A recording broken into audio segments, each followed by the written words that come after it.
All right, everybody, welcome into the High Noon edition, the first of two streams that we do here. I am Pugs Moran. I do this one, High Noon, and then I come back at 9 o'clock with my buddy James Parker, and we do Pugs and Parker.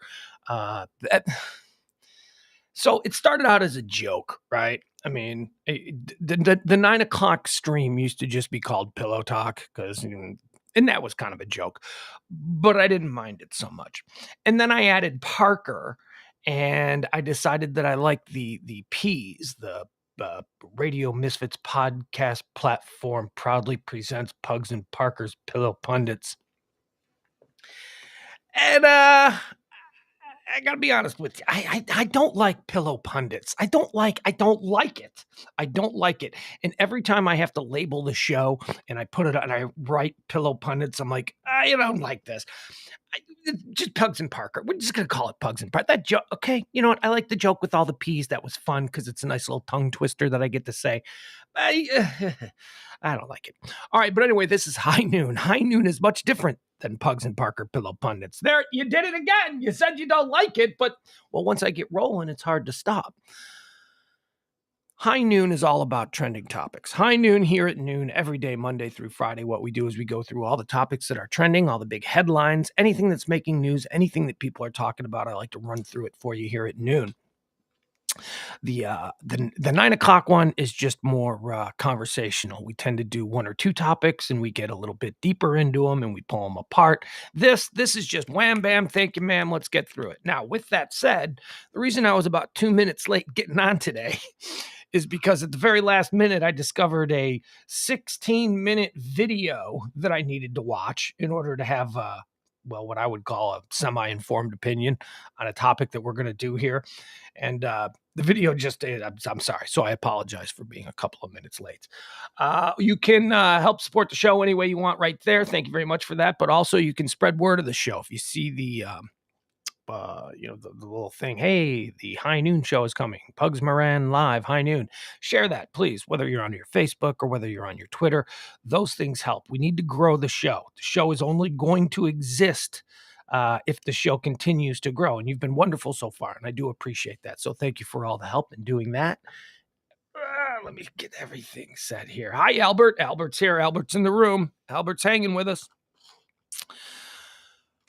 Have fun in the chat room. I was also thinking that I might do something different with the chat room. Although, I don't know. I might try it. I may not try it today, but I might try it. So what we like to do here on the show is I run down all the things that are trending and all the headlines, and we run through all the topics individually. I give you my little hot take on each topic, and then we move on to the next one. However, we have a chat room. We have a nice little chat room scene that is burgeoning where people have comments on the stories as we go. What I typically have been doing here on High Noon is I run through all the topics, and then at the end of the show, we do a little backstage version where I go back and I discuss the topics again, only from the point of view of the chat room. So 2 hours earlier, if someone in the chat room had a comment on the first or second story that I did, I'll talk about it. Problem with that I'm finding is that I forget. I forget, and oftentimes the comments in the chat room don't really have context. So it's like I get lost and I struggle, and but maybe that's a good little brain memory thing, the little exercise that I do for my brain. I have to look at it and go, okay, what the hell was I talking about 2 hours ago that comment is germane to? So maybe I will do a topic and then look at the chat room and address them as we go. I don't know. Hi, Leslie. We got Leslie C. We got Leslie M. We got April M. That's the other thing. I don't know. Is it weird that I don't like to give out your full names? I sometimes do, and I'm like, oh, maybe they don't want their full names out there. Maybe that's not something. So anyway.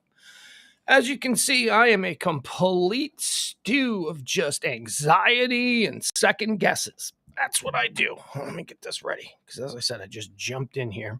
16-minute video. 16-minute video that as it turns out, I didn't really need to watch, but that's why I was a couple of minutes late here at the end of the show. Also, no moment of joy today. You can think, I can come up with an excuse why there's no moment of joy, but it's because of the 16-minute video. I didn't have time to really look. So, here's your moment of joy. Go look in the mirror, tell yourself you're awesome, and there you go. Moment of joy. Hit the road. Get out of here, folks. You don't need to rely on me. You can do it yourself. You're self-sufficient. You can bring yourself up into a happy place. All right. Today is Wednesday, February the 9th, the year of our Lord, 2022. It is the 40th day of the year. 325 days remain until New Year's. Get them New Year's plans planned. Let's jump right in. Let's find out what exactly is so cool about today. Let me see here. Okay, here we go. On this day in 1943, World War II, the Pacific War, the war in the Pacific. There was the European theater, and then there was the war in the Pacific. Allied authorities declare Guadalcanal secure after Imperial Japan evacuates its remaining forces from the island, ending the Battle of Guadalcanal. One of the biggest and most documented battles in World War II history. Books, stories, movies, all of that stuff. So that happened today. Today we won. It was over. We won. America wins. Wave that flag. But not America. That's the way we look at things here. Wasn't America? America didn't win. The Allied forces won. There were a whole bunch of other countries involved there, but, we're Amerocentric. We like to just, we did it. There were some other countries that did it too. I mean, I think the Brits would argue that they had a navy involved there that took a lot of the beating and deserved some of the credit. The Canadians, the whoever, all the Allied forces. But anyway, on this day, we retook Guadalcanal. The Imperial Japanese military ran with their tails between their legs.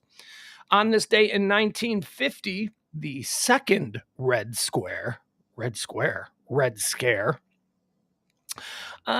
is the Joe McCarthy thing. U.S. Senator Joe McCarthy accuses the United States Department of State of being filled with communists.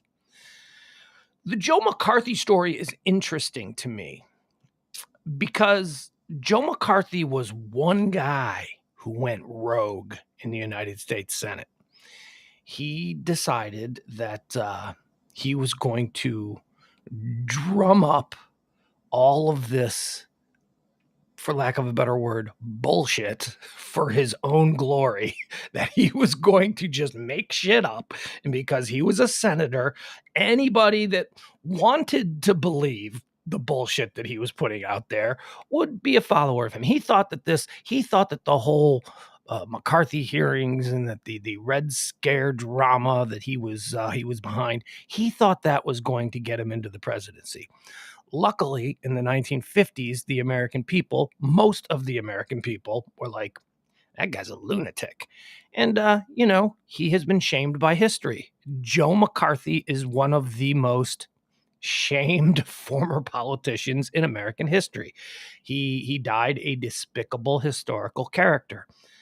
And, people used to say, hey, there could never be another Joe McCarthy because they learned their lesson there. But holy shit, today we've got the Senate and Congress filled with Joe McCarthy types.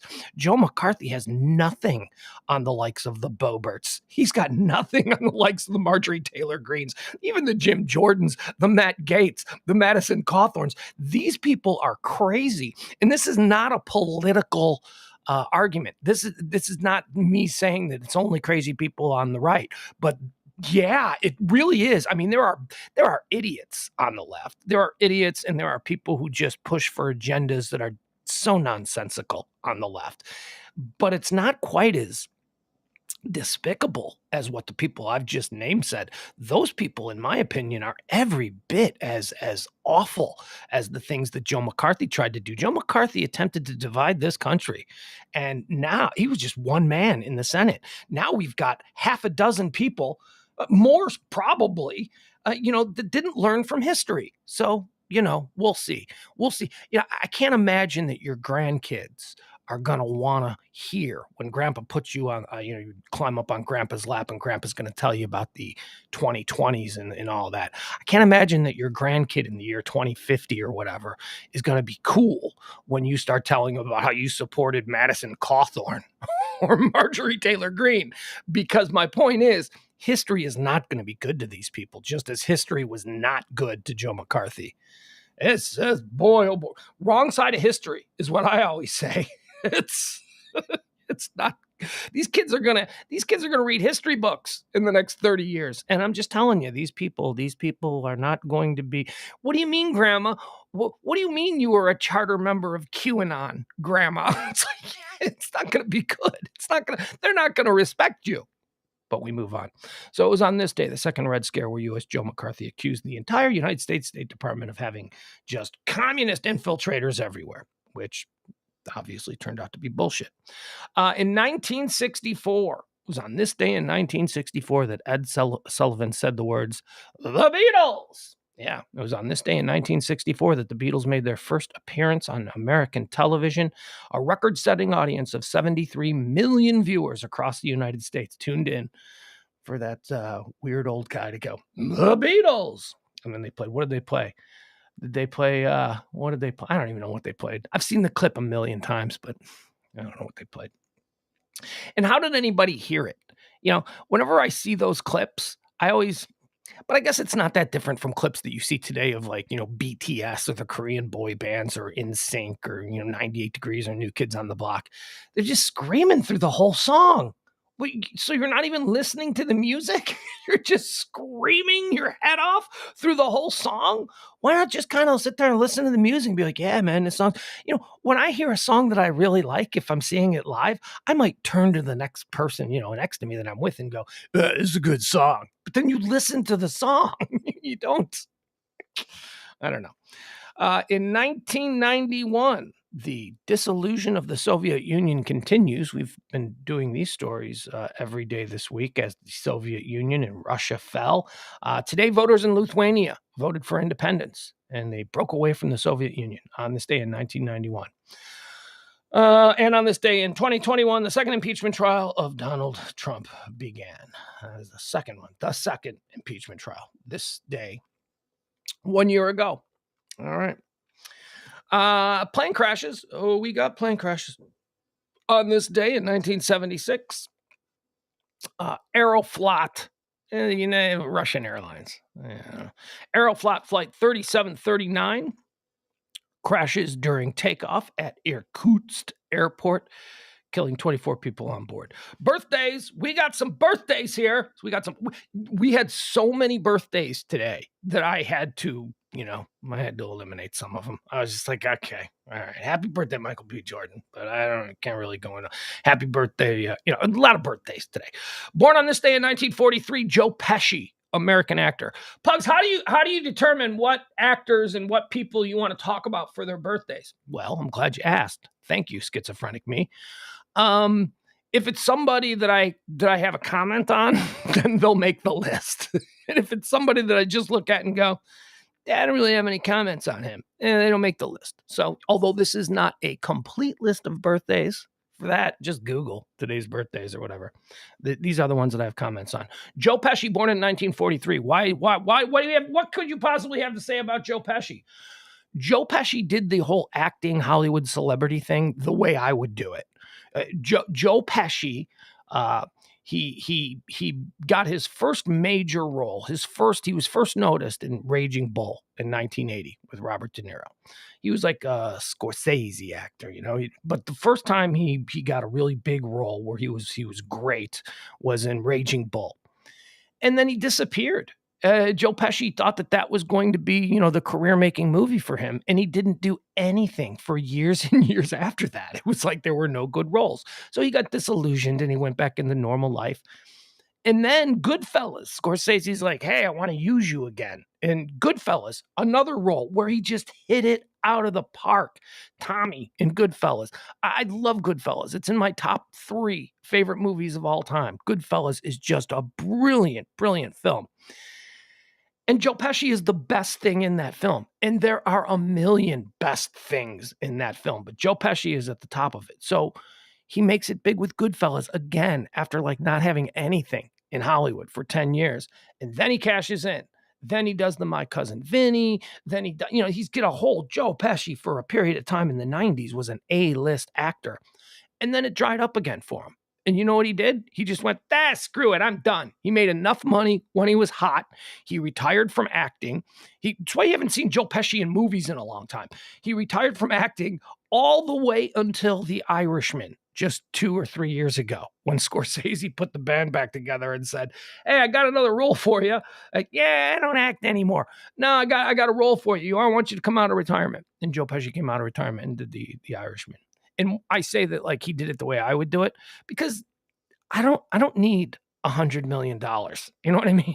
If I had $10 million, I'd be like, yeah, okay, that's nice. 10 million. That's probably around the range that Joe Pesci probably had more than that. But I could be like, all right, so I'm not going to go on these cattle car auditions. I'm Joe Pesci. I've done enough of these hits. People know what I'm all about. If they don't want me, that's fine.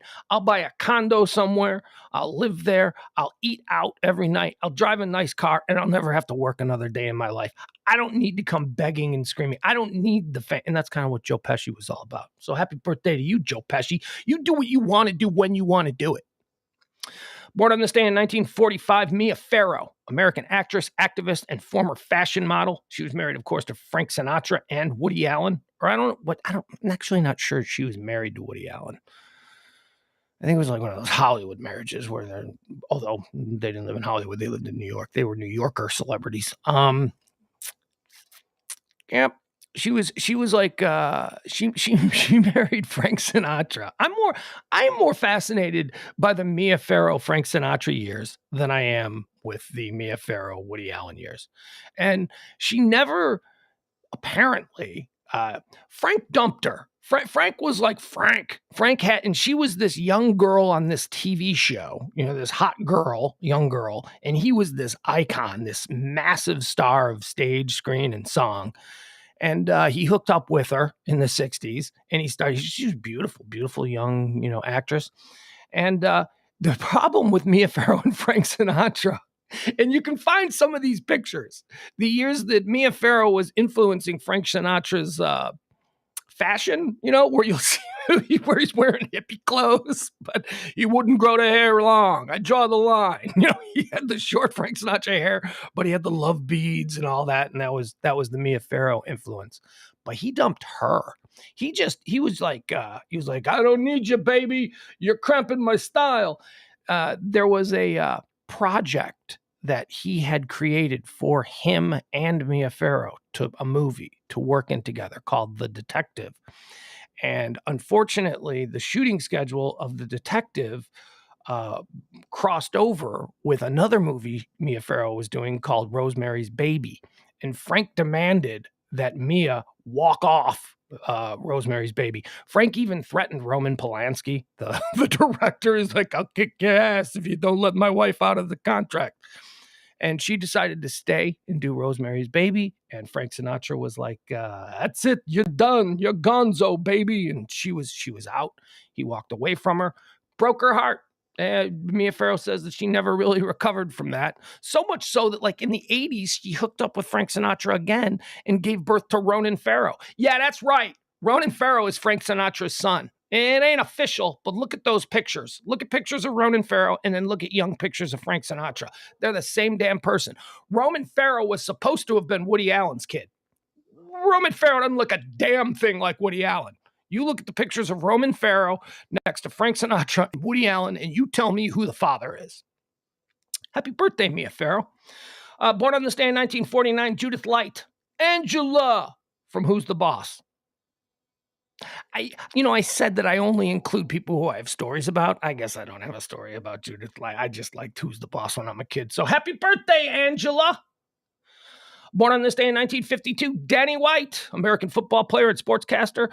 The guy who replaced Roger Staubach for your Dallas Cowboys. Danny White. Never see Danny White. I've been in this town since the early 2000s, and I've never run across Danny. Is Danny White alive? Yeah, he's alive. Never run across Danny White. Run across all the other ones.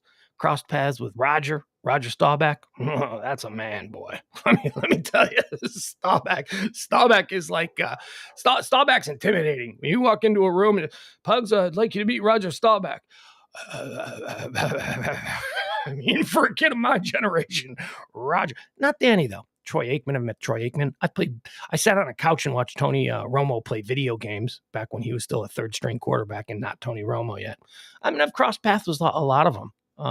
Quincy Carter, I even met Quincy Carter once. Never Danny White. But happy birthday, Danny White. Happy birthday. Born on this day in 1953. Kieran Hins. Now, Irish actor Kieran Hins. Now, why am I going to stop down for a second here on Kieran Hins? I'll tell you.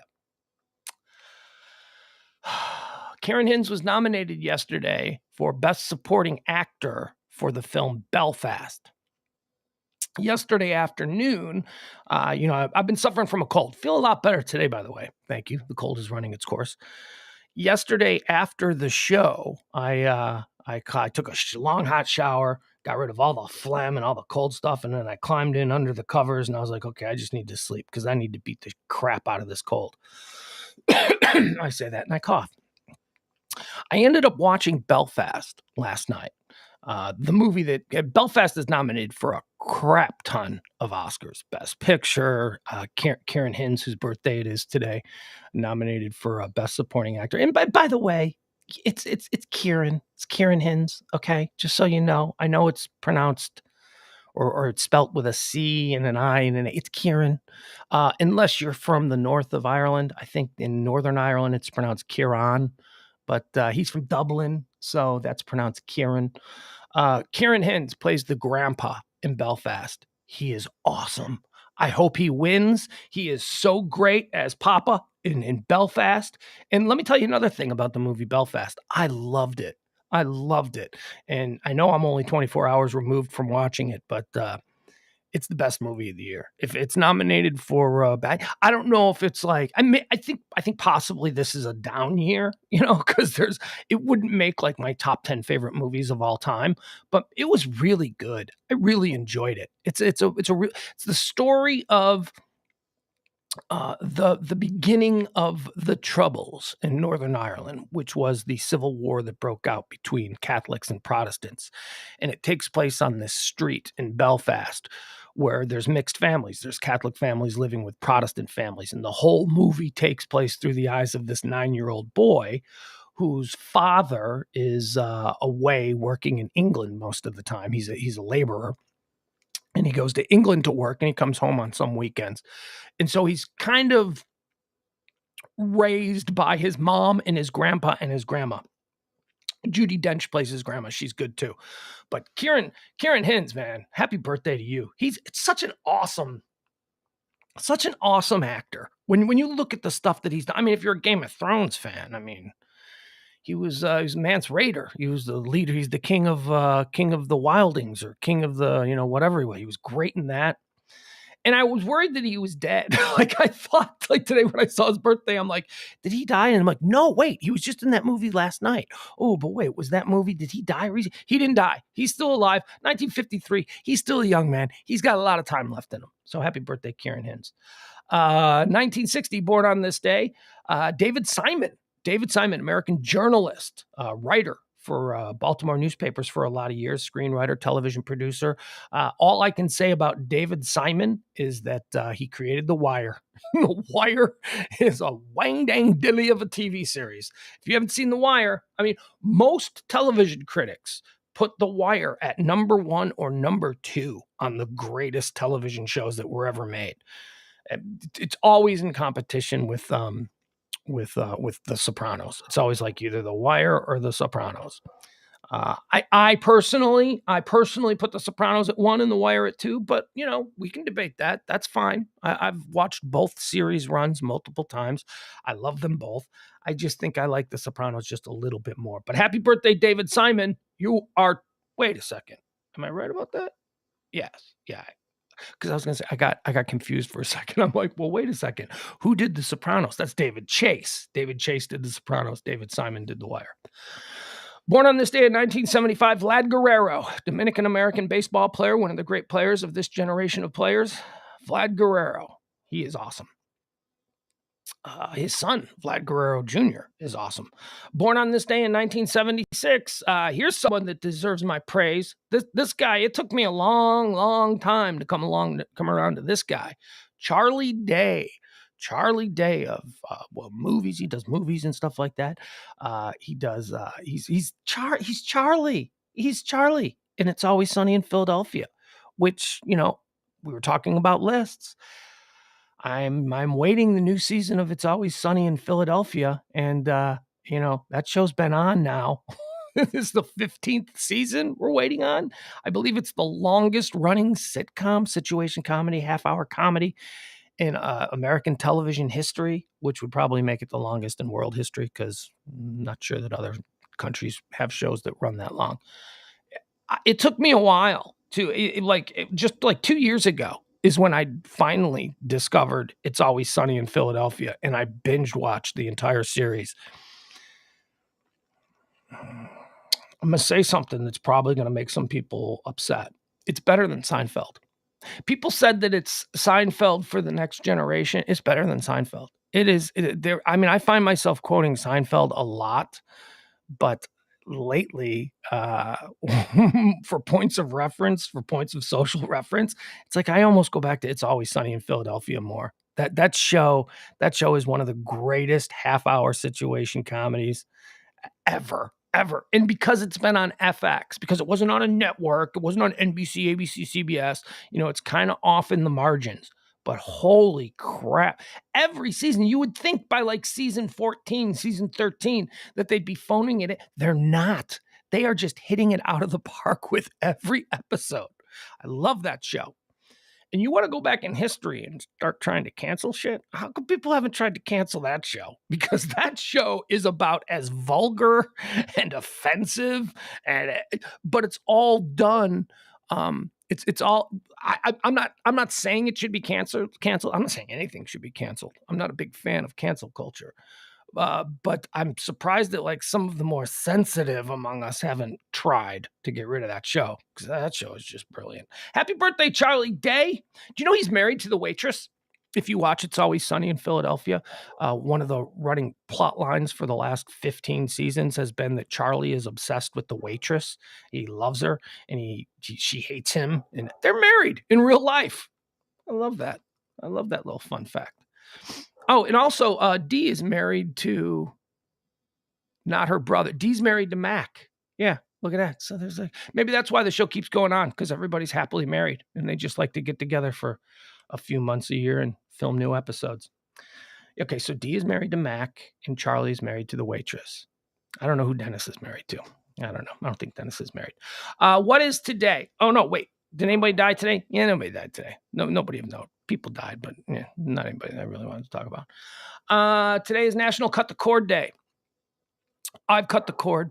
How many others have cut the cord? Cut the cord means, you get rid of your cable and you get rid of your satellite, and you just rely for all of your information on the internet delivered product. I do not understand what. First of all, is there a 19, 20-year-old moving into their first apartment in college that is calling the cable company to come out and wire them up? No, of course not.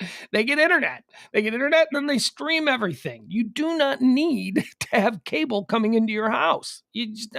Unless you rely on local news and stuff like that. But also, there's ways to get your local news. There's ways to get all that stuff, the important stuff. National Cut the Cord Day is today. It's also National Bagel and Lox Day. I like bagels and lox. I like that. It's a Jewish thing. Like a Jewish culture eats a lot of bagels and lox. It's fish and cream cheese and bacon. It's not bad. I like it. It's National Toothache Day, which I don't get. But how is it? Which we're all supposed to have to shut up with your stupid National Toothache Day. Here's a big one. It's National Pizza Day. It's weird to me that National Pizza Day would be slotted for a Wednesday, because everybody knows that Friday is pizza night. Friday should be National Pizza Day, but today is National Pizza Day. Funny, E called me this morning. E, who lives in the big house here in the One Percenter compound where we do these shows from. I reside here in the guest house, and E is in the big house. E called me today to let me know that there's a new pizza place opening in the neighborhood, a place called Mondo Pizza. And then we got into a conversation about all of these new pizza places that have popped up here in the Highland Park, Park Cities area over the last couple of months. I won't be getting pizza today. It's National Pizza Day, unless like Little Caesars has like half price pizza. Then I'll maybe take advantage of that. But yeah, I won't be getting pizza today. I'm on a diet. What? You're on a diet? Why are you even considering the price of pizza today? Because I'm a sucker for what national day it is. That's why. It's National Pizza Day. So there you go. So call around to your pizza places of choice and see if they've got any deals today. I imagine they would. All right, let's get into what is trending and what is happening today. Albert G wants to know, when is National Hemorrhoid Day? Toothache? I know. National Toothache Day. April says, well, I know that if it's a static day of the year, that the week or the day of the week would change. Well, you got to stay fluid with National Pizza Day. National Pizza Day should always be Friday. Let's see. Ross says, Horrible Bosses is my favorite Charlie Day role. How can you say that? I mean, Horrible Bosses is a fun movie. I like Horrible Bosses. I got no problem with Horrible Bosses. But how can you say that the role he played in Horrible Bosses is your favorite Charlie Day role? How is Charlie from It's Always Sunny in Philadelphia not your favorite Charlie Day role? There's just so much more to pull from. There's 15 seasons. When does the new season of It's Always Sunny in Philadelphia start? You guys, I'm afraid that I might have to take a break because the dog is going nuts on the back porch, and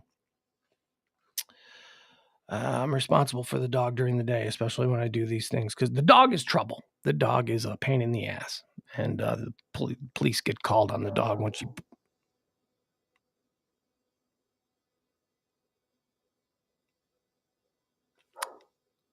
There we go. Can you guys hear her? Hi, Michael. Michael, sir. Can you guys hear her? All right, guys, quick break. I got to go let the dog in because I don't want the police to be coming in here, okay? Hold on. I'll be right back.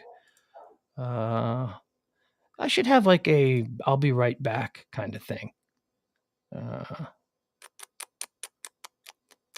Yeah, there you go. I guess this will work. Be right back. Nature calls. I got to go get the dog. I apologize. I hate when this happens. But, it's a live stream.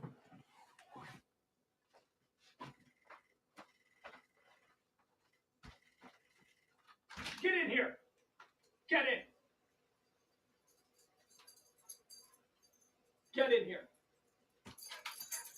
Go lay down.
All right.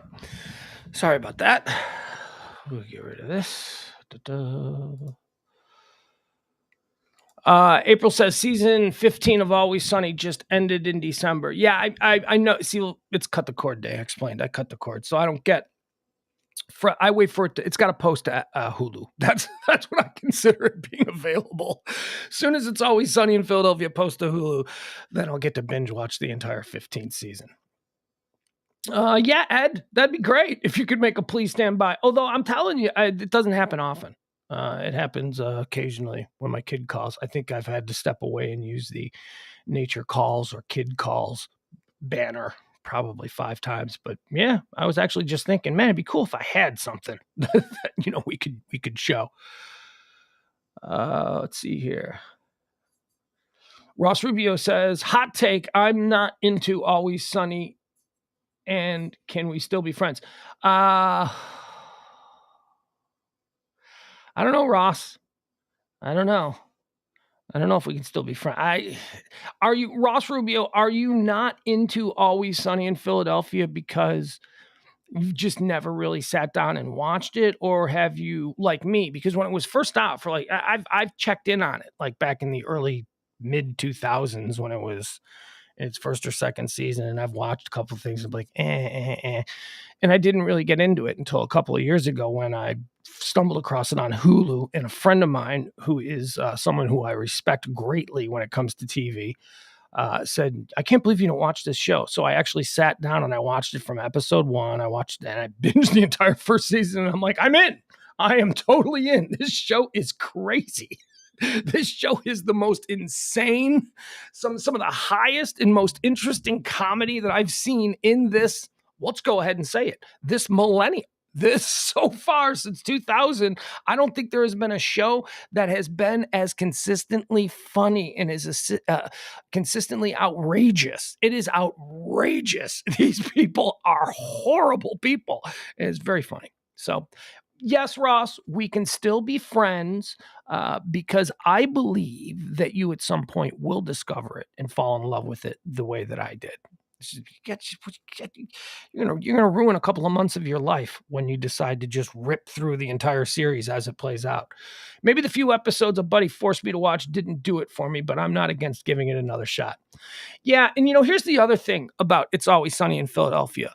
Season 1 is really good. Season 1 hooked me. I was like, okay, all right, I binge watched season 1. Let's roll into season 2.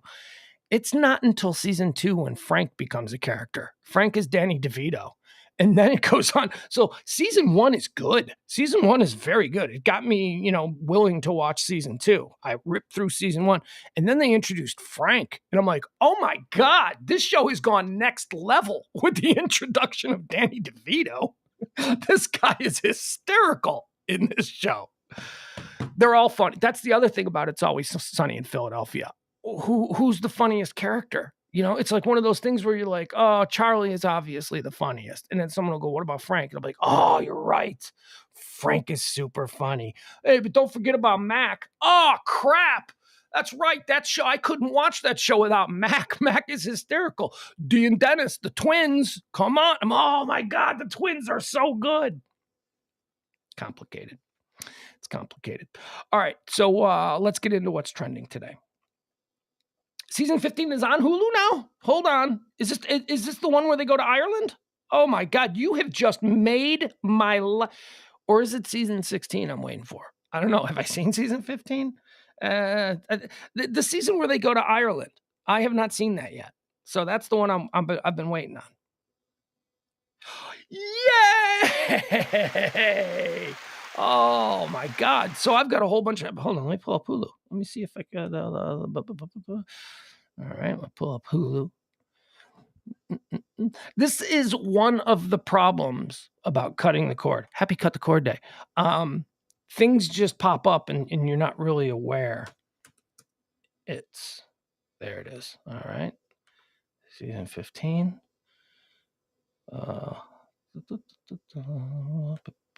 Yeah, look at that, man. Season 11, the most recent season. I'm sorry, folks. This is big news in my world. This is super. Season 15. Oh my God. Okay, first of all, thank you, April. You have made my life today. Now, I wish I knew this when I was nursing a cold. Well, but then I may never have watched Belfast yesterday. So, okay. There has never been a series. We're talking about It's Always Sunny in Philadelphia. There's never been a series with funnier titles for episodes. Okay. Here are the episodes, the titles from just this season. Episode 2, The Gang Makes Lethal Weapon 7. Okay, so the gang gonna make a movie. They're gonna make Lethal Weapon 7. Episode 3, The Gang Buys a Roller Rink. Ooh, I'm intrigued. Episode 4, The Gang Replaces D with a monkey. Okay, in episode 5, gang goes to Ireland. Episode 6, the gang is still in Ireland. Episode 7, D sinks in a bog. And episode 8, the gang carries a corpse up a mountain. Come on, man. Come on. This show is funny. Thank you so much. We'll be cutting the show short so that I can run into the room and start binge watching It's Always Sunny in Philadelphia. I promise there's 8 episodes. That's 4 hours. There's a really good chance where I will have a full It's Always Sunny season 15 review for you by tonight's Pugs and Parker show. There's that, knowing how I operate now, how excited I am that I have this to look forward to. Thank you so much. I absolutely would not have known that. I'm sitting here going, when can I watch season 15? And now I can. All right, let's get into what's trending today. That's what we do on this show. Got a little bit distracted by Charlie Day's birthday. By the way, you know Charlie Day's a musical prodigy. All the songs that he does in It's Always Sunny in Philadelphia, he's really playing all those instruments. He's really singing. Charlie Day was originally a musical prodigy, like when he was like a little kid. Well, when do you that's what prodigy means, dumbass? I know, but he was like a classical musician, like he was being bred to be a classical musician, and it turns out that he's hysterically funny. We were talking about that the other day. Talent is just talent, man. I think if you just have talent, whatever it is that you apply yourself to, you'll be really good at it. We talked about Ricky Gervais the other night on Pugs and Parker.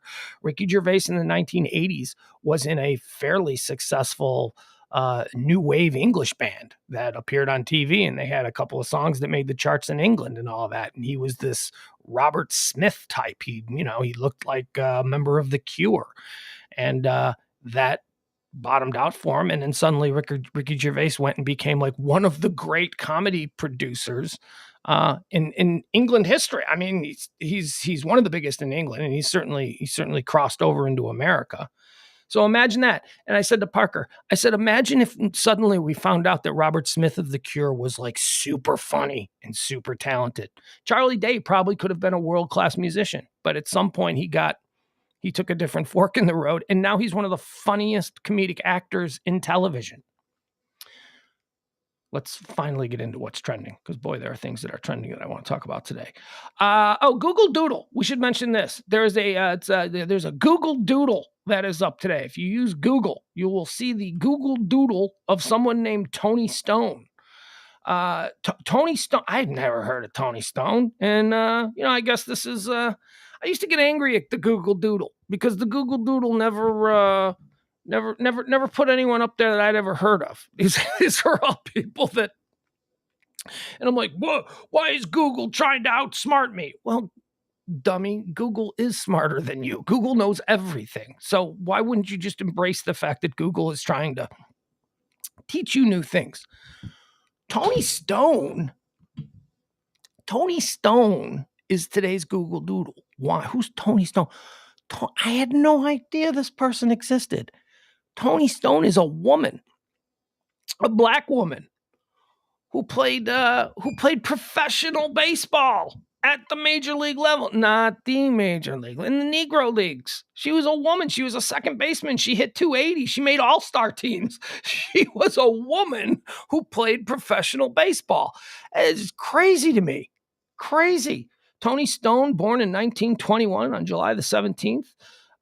Virginia was the first woman to play professional baseball full-time for the Indianapolis Clowns. She also played for the San Francisco Sea Lions.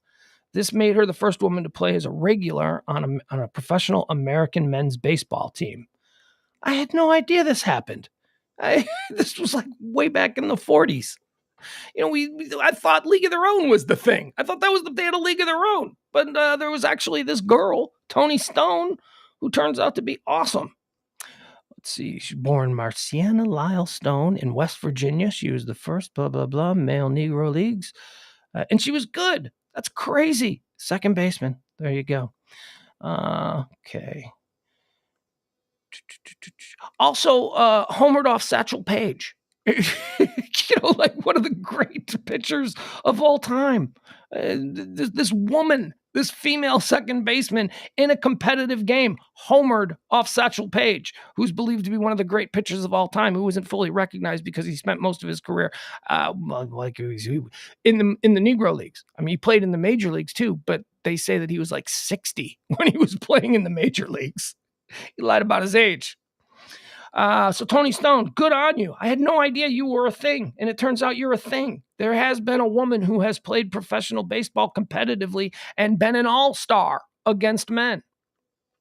Breaking today. This was a big story that popped up just before we went on the air. Entertainment Weekly is trending. Entertainment Weekly, the magazine, is going away. Barry Diller Media Group will stop publishing print editions of Entertainment Weekly, In Style, and 4 other magazines that it acquired last year. The titles, however, will live on digitally. Every time I go into a waiting room these days, I look, and the stack of magazines that they always had, that was always a big deal about waiting rooms. You might even choose your dentist based on his taste in magazines because you don't want to read Field and Stream when, you'd rather have Rolling Stone, Every time I walk into a waiting room, I stare at the magazines and I go, I bet those haven't been touched in months. I bet you nobody touches the magazines anymore. And then, why? Because of the pandemic? No, because of phones. Whenever I go into a waiting room now, I'm on my phone. I'm scrolling Twitter. I'm looking at headlines. Maybe I got my headphones. Maybe I'm listening or watching something. Who buys magazines now? I don't even think my kid knows what a magazine is. So this idea that Entertainment Weekly is going away, well, yeah. I mean, it's only sad if you fear change and you don't like the world evolving, but who the hell needs magazines anymore? What about the people who work in the print shops? Yeah, well, yeah, they're out of work. They are out of work. The people who work in those big, massive newspapers, too. I don't understand why newspapers are still around. What? Everybody has. Here's what we need. You want to know what we need? We need not international. We need national digital Wi-Fi. It needs to be free. It needs to be like the air. This is how the modern world works. You need to be able to go anywhere in this country and open up your laptop or open up your pad or open up your phone and be able to connect to an internet connection. It's how we learn. It's how we do business in this country. It's how it should be national. Well, I'm not saying it should be nationalized completely, but I'm saying that the government should do that. That's something that they could do for us, that we'd all be like, yeah, okay, that's actually something we need. Well, you make a bigger government? Yeah, when it's something like that, something that we need. We're just lucky that oxygen can't be privatized because, we'd all be paying an oxygen bill every month if there was a way to do that in this country. Okay, what else is trending? So Entertainment Weekly is going away. So is In Style. Don't Say Gay. The Don't Say Gay is trending. Why is that trending? Well, because there's a situation going on in Florida. This is a DeSantis thing. Florida Senate committee passes Don't Say Gay bill. Okay, I'm going to skip that ad. Don't Say Gay bill that would bar LGBTQ discussions in schools. All right, so I'm going to read this just so we can put it out there so that you know exactly what this bill is about before we all retreat to our corners of the left or the right and start screaming at each other. The Florida Senate Education Committee passed a controversial bill on Tuesday that would bar school districts from encouraging classroom discussions about sexual orientation or gender identity. The Parental Rights in Education Bill, commonly referred to as the Don't Say Gay bill by its critics would apply to such topics in primary grade levels, as well as in cases where the discussions are deemed not age appropriate. Okay, so what this is, don't minimize it. Don't say all this is. What this is a bill in Florida, a law now in Florida, that doesn't allow grade school kids or grade school teachers to have discussions about sexuality, gender. You know, they're not going to talk about to a bunch of fifth graders about being gay or being straight or, you you were born a boy, but you feel like a girl. All of those things are now not subjects that teachers can talk about in elementary school classrooms in Florida. And people are freaking out about it. People are angry. Oh, this is how they're supposed to learn. I have a controversial take on this. And I will start by saying I don't agree with DeSantis on much, probably nothing. But I kind of get this. I'm kind of okay with this. I have a kid. I have a personal story. Oh, so now you're going to start legislating based on your own personal stories? Well, no, but my own personal life experiences do inform the way I feel about these larger, broader issues. My son is on his debate team in school, in middle school. He's a middle school kid, and he's very good. He's very good. He's an arguer. He's a talker. He's very good. He's either going to be a con man or a lawyer. One of those two things, and maybe those two things are the same thing in some people's minds. They are to me sometimes. They had a debate on genders in his debate class, 7th grader. And it got really, really dark. It got really the debate was over and there were still arguments and kids were yelling at each other.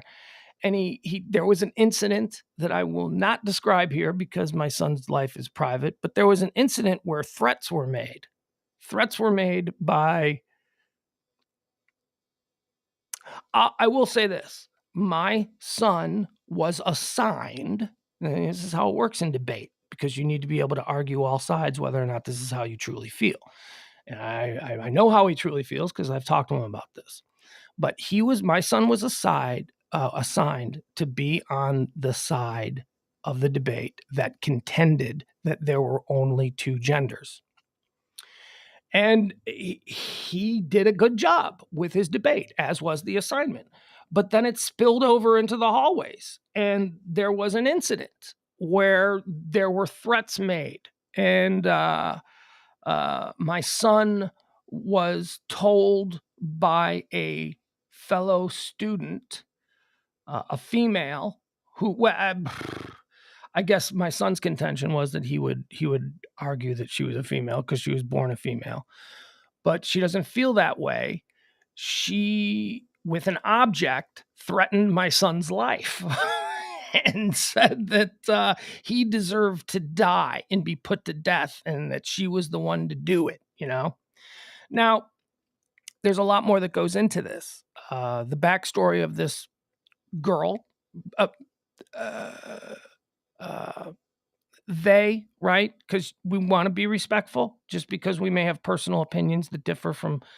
Okay, so they, who threatened my son, she has a long history of issues with violence, and look, whether or not her again, I'm trying to be respectful and I'm trying to be responsible.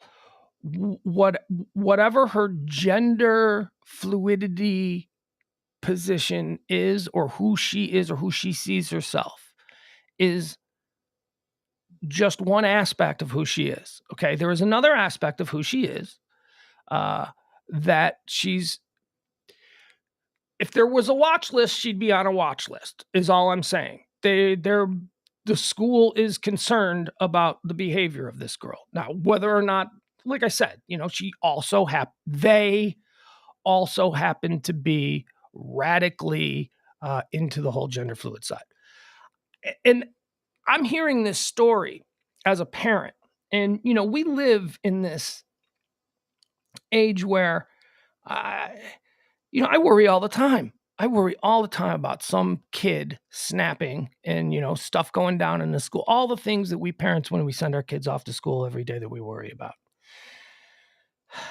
And all I could think of is, why are seventh graders who are not intellectually formed? High school is a different thing. Seventh graders, 12-year-olds, 13-year-olds, they don't have the life experience to really grapple with these kinds of issues. Why are seventh graders being put in a position where they have to have these disgusting hot button issue debates? Why would a seventh grade debate team be using the subject of gender fluidity in this day and age? Because you can't, they've got to learn. Yeah, no, they do. And they will learn. And they will learn as they move into a bit more mature state of their life, when they're able to process these kinds of things. It was very troubling to me that this school or this teacher or whomever had this as a subject. It doesn't matter what I believe as a grown-ass man. We're not talking about grown-ass people with oodles of life experience to draw from. We're talking about 12. We're talking about 11, 12, 13-year-old kids who hear all of this stuff. I don't know if they know how to properly process it. My son doesn't. I can tell you firsthand that my son at his age doesn't know how to properly process that kind of an argument. I mean, he drew his contentions in the debate from, online research and stuff that he learned other people, or that he read that other people had said about it. So let's go back to the idea of Florida trying to remove these kinds of topics from schools, at least in the elementary stage. I think it's a smart thing. I don't think that fifth, sixth, seventh, third, second, first graders, I don't think that there needs to be conversations about sexual orientation. And I'm not a prude, eighth grade, I think, is when we got our sex education stuff. And that's an important time to hit that, because hormones, puberty is a thing. And then maybe you carry it over to freshman year. But I just don't know that kids who are 10, 9, 8 years old need to be thinking about sexual orientation or what they are. And if they are, I really feel that it's the parents' job to have these conversations with it's not the school's job. The school, DeSantis, and I don't like DeSantis. I think he's a scary, scary guy. But he said some things that I'm like, yeah, my God, I actually agree with him. The bill must be considered by 2 more Florida State Senate committees, which would make changes before it can be presented to the full chamber. Okay, so I was wrong about that. I thought that it was already passed. If Florida legislators pass the bill, it would go into effect on July 1st, with all school districts' plans having to be updated by June 30th, 2023. Governor DeSantis, who supports the bill, this is what I was looking for, this is what I read, said at a roundtable in Miami on Monday that he doesn't approve of injecting these concepts about choosing your gender at schools. We've seen instances of students being told by different folks in schools, oh, don't worry, don't pick your gender yet. Do all this other stuff. They won't tell the parents about these discussions that are happening, DeSantis said. That is entirely inappropriate. Schools need to be teaching kids to read, to write. They need to do science. They need to learn history, and we need more civics in elementary school. He is absolutely right. He is absolutely right. Those are the things that elementary school needs to be focused on. High school is a different matter. Yeah, I would even go so far as to say that you can start to touch on these things in the 8th grade with 13-year-olds. But man, 5th graders who are talking about, well, I think I'm getting, if that's wonderful, have that conversation with your parents, people who love and care about you, not teachers. And there are teachers on both sides, the right and the left. There are teachers who are going to inject whatever their life experience and their political ideology is into kids. And I don't think that's right. You go to college And that's where you fall in love with a teacher who's got a very interesting worldview, or maybe something that you hadn't considered. That's where maybe you can start getting injected with different ideologies. Colleges are fine. You're young adults. You're starting to formulate your own way in life. But it ooks me out that I'm sitting here nodding along with something that DeSantis is saying. Ron DeSantis. Because he seems like he just panders, right? So I'm not whatever, but I'm afraid to look at the chat room after that. But okay, let's see. Not everyone will learn to go to college. Yeah, okay, that's fine. And those kids, will learn other places. I still don't think that fifth grade is the place to be doing this. Jeff Glenn, these days, I lost my virginity the summer between 7th and 8th grade. Okay, well, that was very early. That was very early for you. DeSantis doesn't want to talk about slavery. Well, okay, that is another issue, and that's an issue that I disagree with him. That goes into his whole dog whistle argument that we're hearing about critical race theory. I'm not talking about that. That is a whole different area, and I do think that children in elementary school should be learning about slavery, and they should be learning about the crimes, of our past. But that's a different debate. Let's not move these together. I am talking about sex with kids, or sexual ideologies or sexual orientations with kids who are 8, 9, 10 years old. Pugs, you're just afraid to let your kid grow up. Well, yeah, to a degree. And I think that those kinds of conversations are going to speed up the process. He doesn't need to be look, my kid has a girlfriend. He's all hopped up on hormones. He's going through puberty. He's got hair in places that he didn't have last summer. I'm not stupid, right? Okay, so I have these conversations. I have long, in-depth conversations about some of them. You might go, well, that's inappropriate to be talking to a 12-year-old about. Well, is it? He's my kid. Shut the F up, okay? I'm having these conversations. I consider myself to be responsible when it comes to the things that I talk to my kid about. And if I'm talking to him about some things that are a little bit more graphic and you're uncomfortable with it, fine. Do you know this whole idea that, parents give their kids the talk? Did your parents give you the talk? Do you know it turns out that almost no parents give their kids the talk? Maybe they do now, but throughout the 1960s and 70s and 80s, there weren't these moments that were depicted on television where you and I have to have a talk about the birds and the bees. Almost no parents did that. They didn't. Kids learned on the street. I learned on the street. My mom tried. But it's awkward and it's weird and By the time the parents finally get around to having this very rudimentary conversation about the birds and the bees, the kid probably already knows it. The kid already heard about it from Tommy on the playground, or somebody's older sister who got pregnant.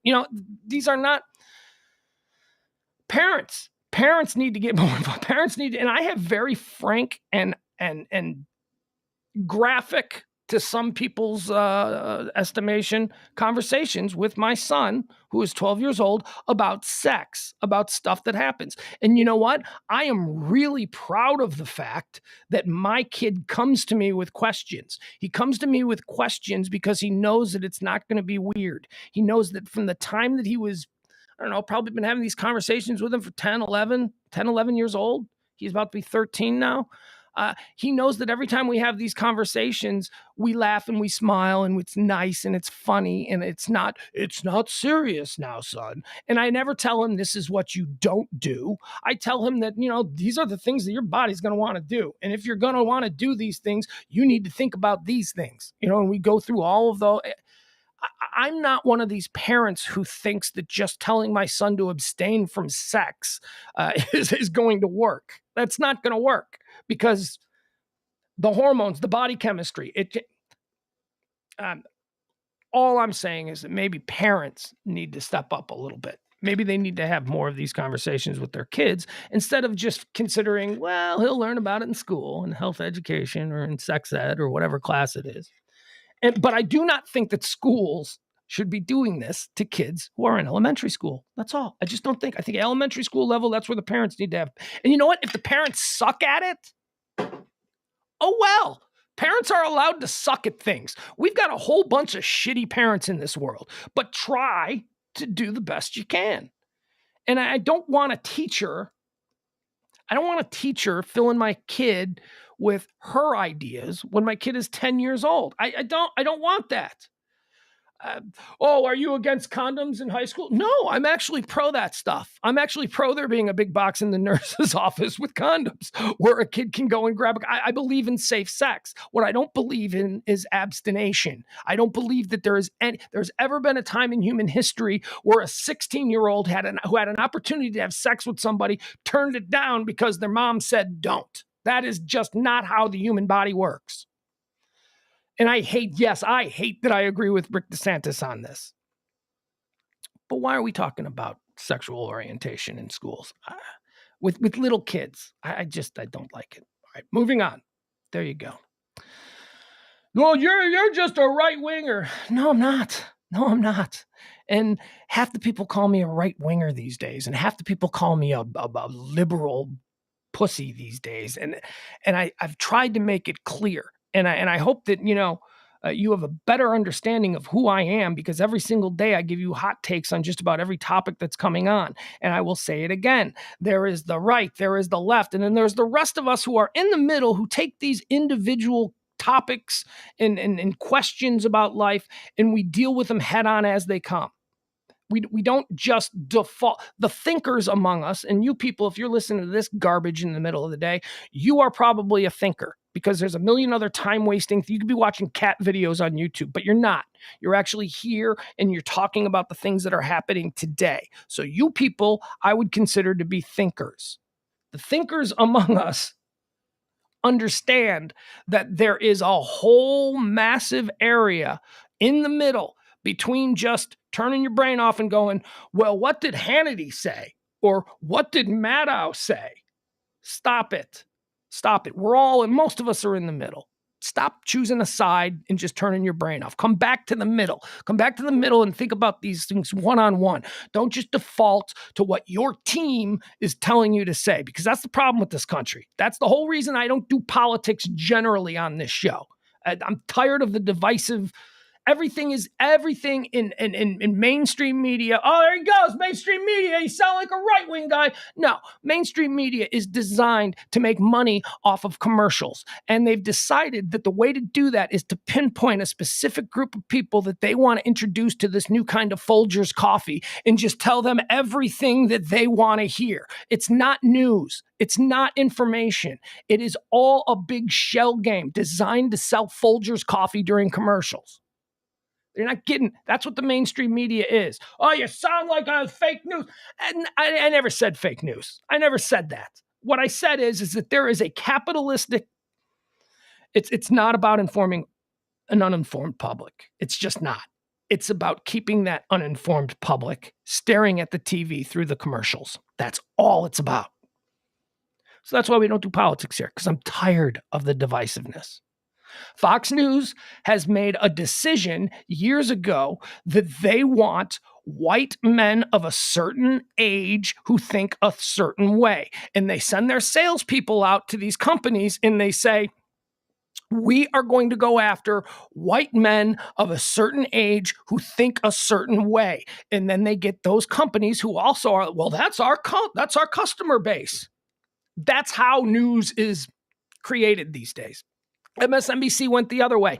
MSNBC said to their sales department, I want you guys to go out and I want you to find advertisers who are interested in reaching liberals or progressives or, women, college educated, younger people. That's all it is. It's all about, and CNN doesn't know what they're doing. All right, getting out on a rant here. Oh my God, it's already 1:12. All right, we got a whole bunch of stuff to do here. We got a whole bunch of stuff to get into. And look, I'm sorry if you people, you're like, oh, I can't believe Pugs thinks that the don't say gay thing is a good idea. I don't mean, I have no malicious intent here. I'm just simply thinking about kids who are 10, 9, 8 years old having to sit in a classroom and learn about, I am the gender that I feel I am, or maybe I'm gay and that's okay, because it is okay. But I would rather have them in those classrooms learning long division. I would rather have them in those classrooms learning civics. That's the thing that DeSantis said that I went, yes, why don't we have civics in American classrooms anymore? The whole reason that we had the incident of January 6th, or we don't believe in election results anymore, is because generations after generation for the past 40 years in this country have never had to learn civics in school. They got rid of it in the 1970s. Boomers had civics. Civics is about how to vote. It's about how to be a good citizen. It's about how to participate at the local level of your political, run for city council, run for school board, all that stuff. Civics teach you how to be a responsible American citizen, what America is supposed to be all about. And we got rid of that in the 1970s because we didn't need it. And now most people get their civics education from MSNBC or Fox News, and that's bullshit. So yeah, civics needs to come back into schools at the elementary school level. They need to learn from the moment they get into school that not only are we going to teach you math and history and science, but we're also going to teach you what it is to be an American citizen. Oh, but now that's going to be divisive. Well, yeah, because for 40 years we haven't had this, and now there's a big gap, and nobody knows what it is to be an American citizen anymore. That's why Don't Say Gay is trending. Oh boy. Got to get into this, don't we? I agree with you, April. April says that DeSantis is catering to his base. He does. He caters to his base on almost every single issue. However, that does not mean that I don't listen to everything that he says and go, okay, that's bullshit. That's bullshit. That's bullshit. This isn't bullshit. I happen to agree with him on this. And you can't agree with him on anything. Well, what do you mean? What if we both like the same football team? Or what if I'm not just close my mind. I mean, look, I think he's a con man. I've made that clear, but that doesn't mean that there aren't certain things. What if he also likes cherry sorbet? I love cherry sorbet. No, I can't like cherry sorbet anymore because Rick DeSantis, he's not going to be wrong about everything. Okay, there are going to be certain things that maybe he is intending to cater to his base that I kind of think his base isn't wrong about everything. His base seems mean. Yes, I'll give you that. His base seems like they're all about themselves, but that doesn't mean that they are wrong across the board about everything that they have concerns over. And this just happens to be one sliver that I agree with. Moving on. You're a fascist right-winger. Okay, whatever. I got the vax. I got the booster. I still wear my mask.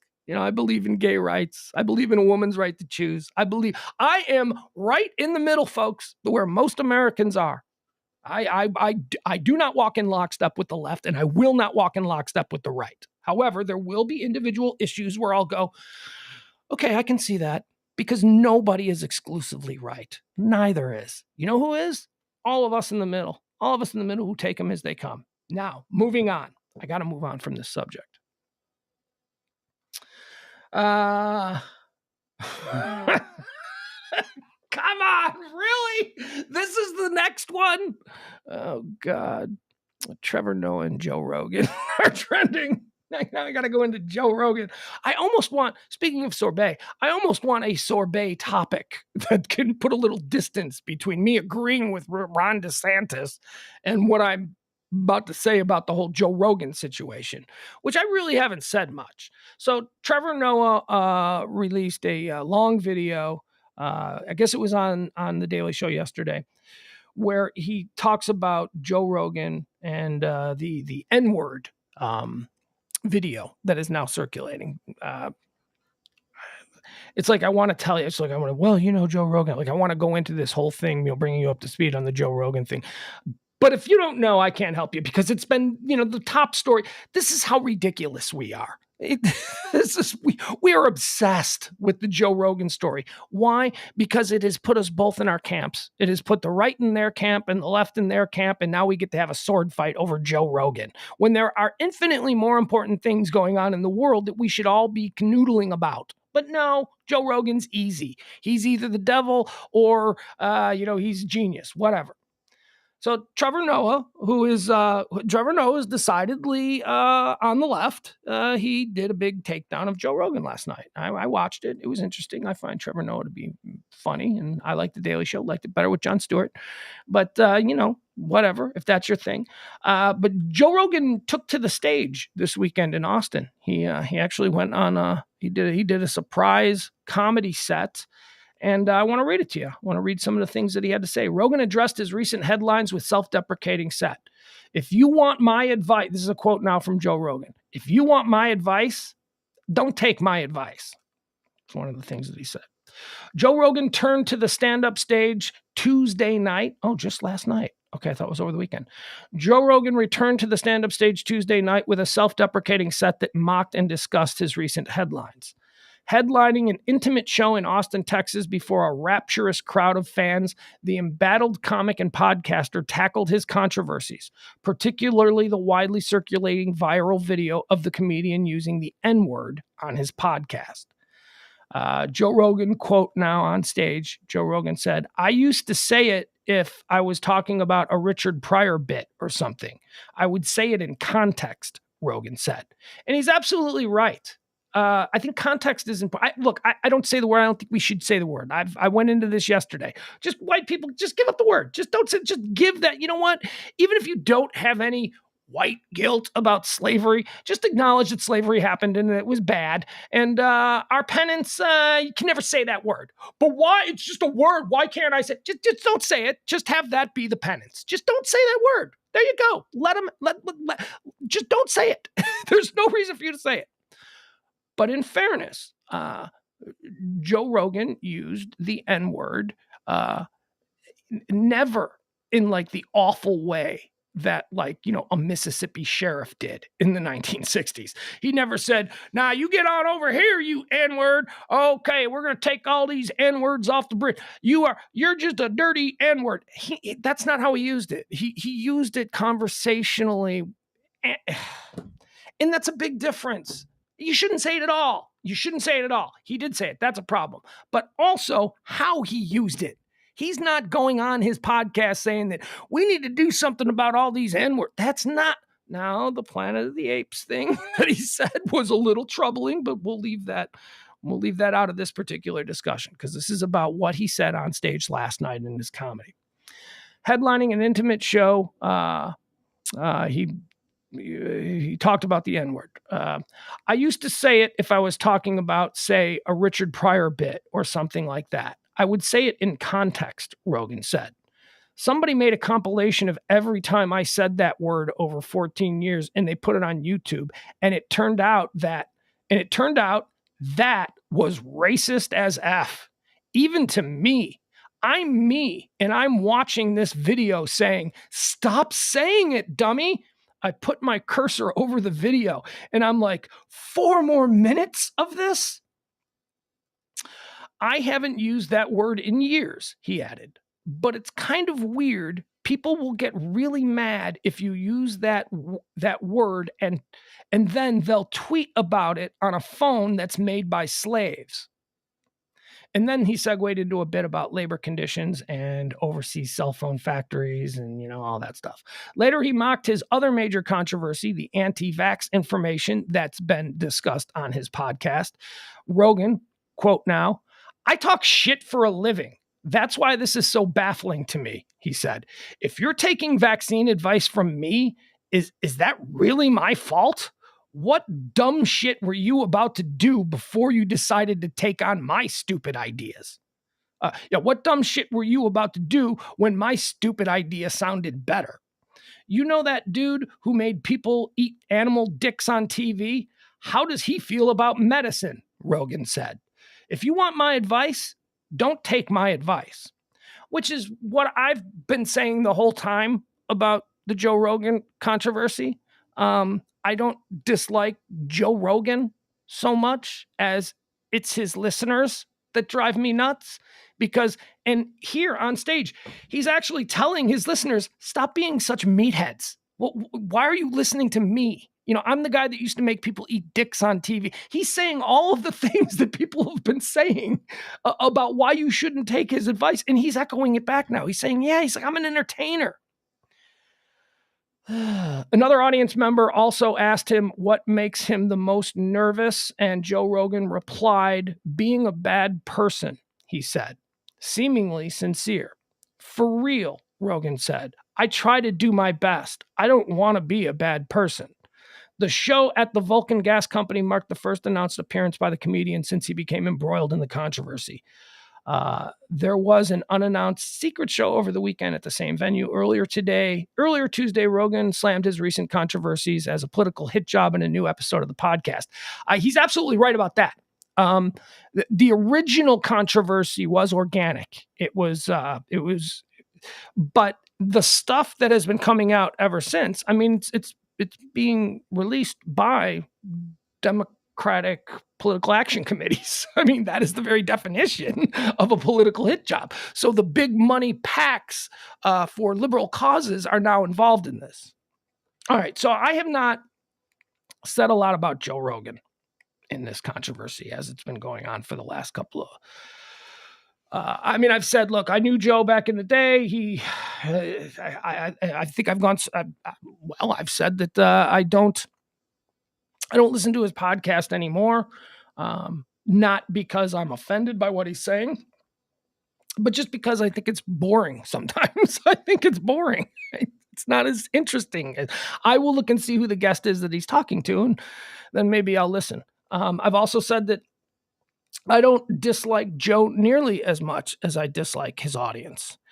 And that's true. His audience is he's got a bunch of meatheads. He's got a bunch of people who actually listen to Joe Rogan and think Joe Rogan is an expert. And Joe Rogan himself is now publicly saying, I'm not an expert on any of this. I sit around and I talk shit for a living. Is that an excuse? No, but it does provide context. He's not out there like Alex Jones presenting himself as an expert. He's not out there like Steve Bannon presenting himself as an expert. He's just a shit-talking entertainer who's a comedian and an MMA guy. All right, so what I haven't said I haven't talked much about my personal relationship with the Joe Rogan that I knew. And I haven't known Joe Rogan in 10 years. I haven't known Joe Rogan since all of this stuff exploded. I first met Joe Rogan back in the mid 90s, late 90s in Chicago radio when he was doing some stand-up comedy. And maybe he may have even been promoting like news radio or something. But the first time I met him, he came on a radio show that I was doing. I was producing, and I thought he was a really nice, interesting guy. And that was the first time that he wasn't even doing MMA yet, but there was just a coincidence that there was one of these early UFC fight shows, and we were promoting it. It was back in the day before Dana White bought the company, and we were promoting it. There was a commercial, and he said in the producer booth, he said, "Anybody like that stuff?" And I go, "Oh my God." I love that stuff. So my very first run-in with Joe Rogan was like in the late 90s in a producer booth at the Loop in Chicago, where we had a talk about Tank Abbott and Hoist Gracie and all of that. And then he came back, a little bit later, and he remembered that, I was the guy that knew about MMA, because there was nobody who knew about MMA back then. And we talked again and all that stuff. And we actually went out to lunch that time. We went over to this Water Tower place, is this big mall next in downtown Chicago. We went to a place called Food Life, and he had some friends with him. And me and my other producer, Doc, who was with me at the time, who's no longer with us, he passed away. We went out to lunch, and he was great, and he was fun. And he's like, "Why don't you come by the show tonight?" So we went to the show, and we got to hang out a little bit with him. We got to drink with him a little bit.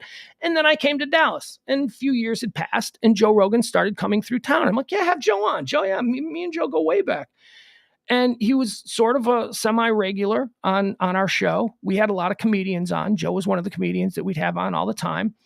And I remember we went out for burritos at some place on Beltline right next to and this is like 2004, 2005. And it was around the time when he had started a thing called JoeRogan.net, which was the predecessor to this massive podcast empire that he has now. And we used to talk about that. And he used to say, no, this is the way of the future. This is the way of the future. And, here we are in major market Dallas-Fort Worth radio, rolling our eyes that this is going to be the future. Yeah, right, whatever. And then, as the years rolled on and he kept coming back, I stopped to like him, not as a guest, as a dude. Like, I started to sense around 2007, 2008 that he wasn't like this nice guy anymore, that he was kind of arrogant now, that he had this level of confidence that was off-putting. Like, he wasn't the same kind of nice guy. And there was a situation where he did a show and we all went to the show, and I went out after him to Shuck and Jive. Was Shuck and Jive a place there on Beltline? And I remember he was just kind of an asshole. He was like kind of being this arrogant. He was surrounded by his boys. And I'm like, man, this isn't the guy from 10 years ago. The guy from 10 years ago was nice. So my personal feelings towards Joe Rogan is that I didn't really, I stopped liking him as a person. And then I got out of radio and then he exploded and, our paths will never cross again. I'm a defender of his right to get on a podcast and say whatever he wants. The trick here is that we the people, I always say it comes down to we the people. We have to take what he's saying and decide whether or not it's something that we're going to believe or not. And I'm telling you, Joe Rogan is not an expert. Joe Rogan is a smart guy, he's an articulate guy. But he has a guest on and he does about, a half hour, 40. I shouldn't say this because I don't know. But it seems to me that he does very basic internet research on the person. And then he just asks them questions and he allows them to answer. And then sometimes he runs with it because his goal with his show is not to put out bullshit information the way an Alex Jones does or the way Steve Bannon does, as I mentioned before. His goal is to just have interesting conversations. And because he's a comedian and he's always looking for the laugh, sometimes when somebody says something crazy, he doesn't stop them in their tracks and argue about it. He goes with them down this rabbit hole. And that's where you have all of these. Is it irresponsible? Well, I don't know. I think it's irresponsible on the part of the consumer to not understand what's happening here. So I don't hate Joe Rogan. I don't find much of his podcast interesting to me anymore and haven't for a couple of years. Although with that said, the best 3 hours of podcasting that I ever heard occurred, I want to say last March when he sat down. He had Dave Chappelle in studio with him for the full 3 hour podcast. And it was one of the greatest conversations I've ever listened to. It was Dave Chappelle and Joe Rogan went back and forth on any hot take that Joe Rogan would have, Dave Chappelle would take the opposite. And then they would have these really great 10-minute conversations about I want to just get off the whole Joe Rogan thing. I mean, there's a bloodlust out there now where people want their skin, and the skin that they want is they want Spotify to take him off. And what's the point of that? Somebody else. We've already got Rumble, or is it Rumble? I don't know, whatever it was. Another digital platform that has said, if Spotify drops you, we'll give you the exact same deal. Just come on over here and do your stuff. So you're not going to win. I mean, it seems to me that, he's saying all the right things, but that's not good enough. We want everybody to apologize, but then none of us will accept the apologies ever. Like, could you imagine, and I'll frame this for the lefties out there. Could you imagine if Trump came out, and this would never happen, but could you imagine if he came out and he said, look, here's what I was doing, and I really regret it. And imagine if he gave a sincere apology. Not one person demanding an apology would accept the apology. It's just about getting the skin. It's just about, I wanted him to make an apology and he did it. He did the apology. We do not forgive and we do not accept the apology, but we told you to give an apology and you did. Do what I say. It's all about that. Joe Rogan is a podcast. It's very easy to ignore it. There's a million other podcasts out there. Your problem isn't with him. Your problem is with the meatheads who don't listen critically, who think that he is an expert on all of these things. And now we're done. Now we're done with the Joe Rogan stuff. Albert Gamboa, you ought to watch Jordan Peterson's take on the whole Joe Rogan situation. Albert, I do not like Jordan Peterson. So that's one of the podcasts that I would avoid. I have no interest in anything that Jordan Peterson says. Rob Barr says, it's a problem. I think we can all have the right to say what you want, but to change the narrative is no bueno. It's no good. We should all be able to say whatever we want at any time. We should. And if we the people find objection in what it is that you're saying, then let it play out the way it's going to play out. What they're trying to do with Joe and Spotify is they're trying to put pressure on the company that hosts his show. And if that company were to, take any serious losses, and it does not appear that they have, they're dug in. Spotify seems to be dug in. Then Joe Rogan will go away. But there is also a safe landing spot from him from another company who doesn't give a shit. And we can't tell. And again, this the N-word video that was compiled and put out over the weekend, it's uncomfortable. It's like, oh God, it's unfortunate that this thing exists. But Joe Rogan had hair in that video. How far back are you going to go to find objectionable things from different eras of our society to then place him in this microscope under today's rules and say, but he did this? Because I am telling you, if that's the case, like I said yesterday, then we need to go after Howard Stern. Then why aren't you people going after Howard Stern? Oh, because Howard's pro-vaccine and Howard's a liberal now. Is that why? Is that why you're not going after him? There is no intellectual consistency. There is no decency consistency. We're just all looking to win these little stupid meaningless battles because we're all drunk on the idea that we have to be at each other's throats every goddamn minute of the day. Stop it. If you don't like Joe Rogan, you do not have to listen to him. This is not 1970. It's not like Joe Rogan is just one of the 3 or 4 choices that we have on television, okay? Joe Rogan is safely secured way out there in his own universe. You literally have to pay to hear Joe Rogan. So stop it. If the people who are paying to have Spotify and the exclusive rights to the Joe Rogan podcast, those people who are paying want that, who are you? Who are we, the people that, and I pay for Spotify for music, but I don't pay for it for Joe Rogan. He's not being crammed down anyone's throat. He's just out there.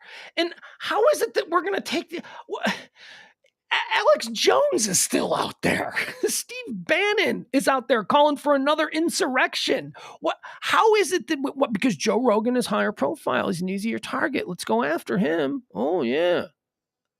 I don't get it. I don't understand how there is of all the people, well, because of Spotify. Well, there are also companies that, support the Alex Joneses of the world.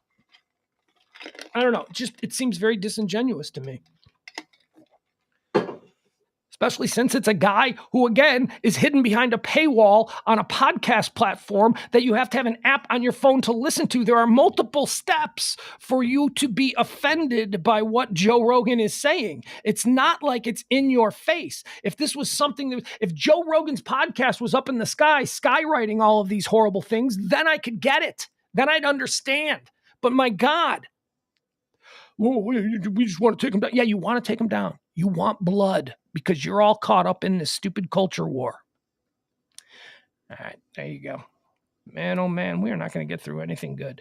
Gucci store is trending. Why? Because the rapper guy, Jim Jones, he says he went to a Gucci store and was willing to pay $30,000 and they ignored him. So there we go. Andrew Cuomo is trending because Andrew Cuomo wants to make a comeback. Don't call it a comeback. He says that had he possessed the information that he possesses at this moment, he would have never resigned. Oh, just go away, nipple rings. Just come on. Go away.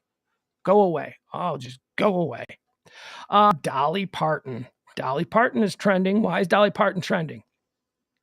Because Dolly Parton is awesome. Because Dolly Parton is a true national treasure.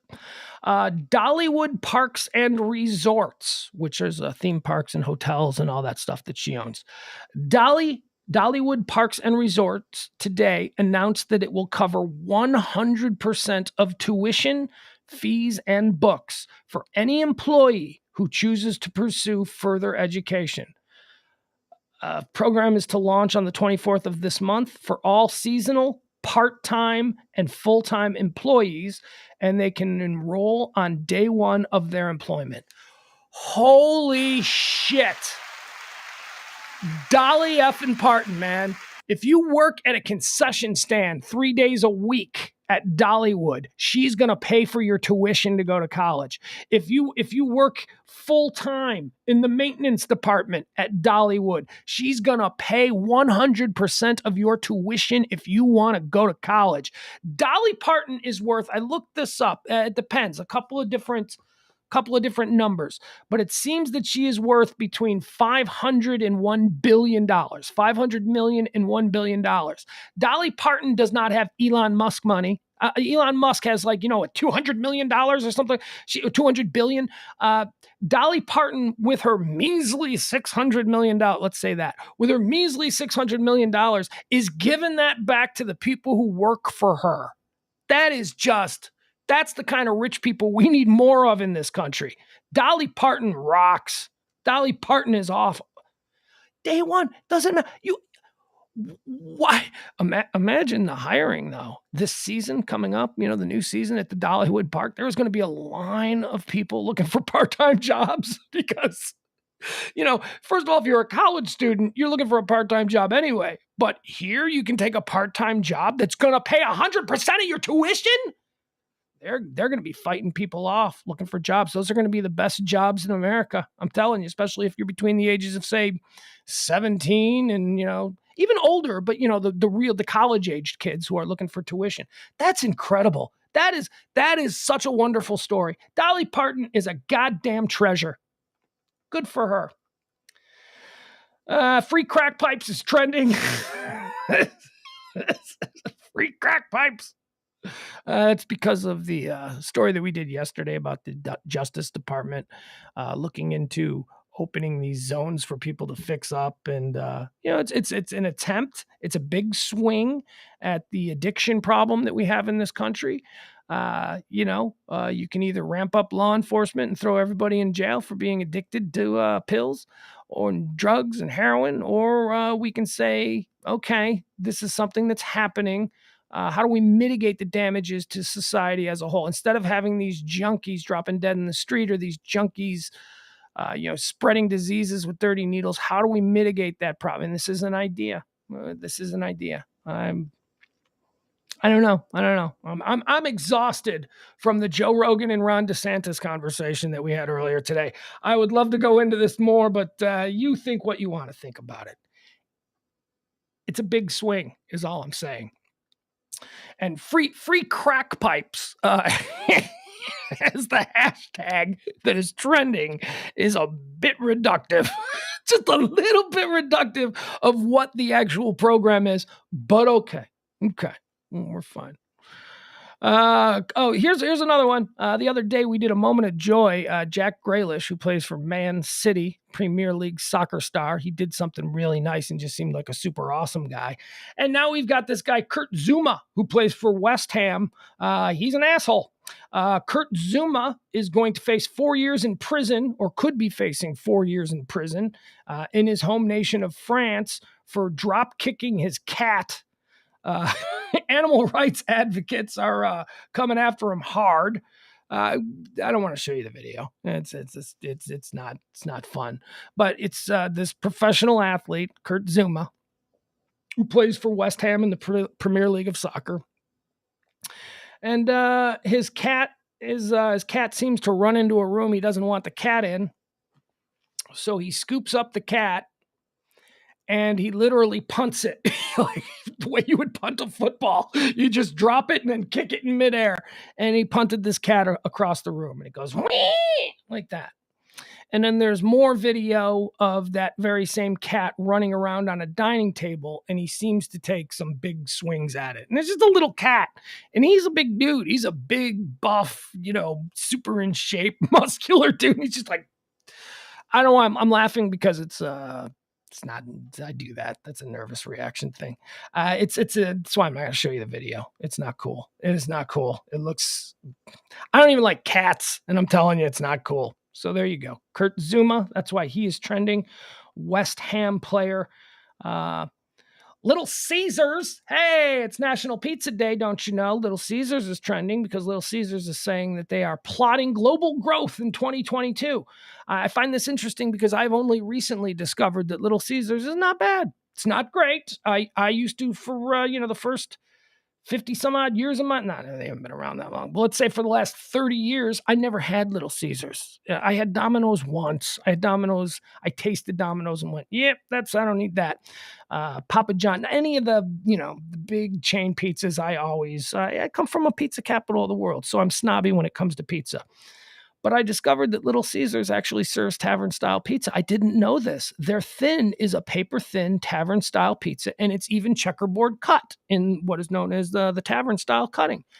And it's not bad. It's not great, but it's not bad. So I've actually, my default pizza restaurant now here in the Park Cities is the Little Caesars. That's right there on Lemon. I don't like New York style. I don't like the big giant pie-shaped, triangle-shaped pieces that are all greasy and it's too greasy and too doughy. That's not what I like. But Little Caesars actually makes a thin crust pizza for like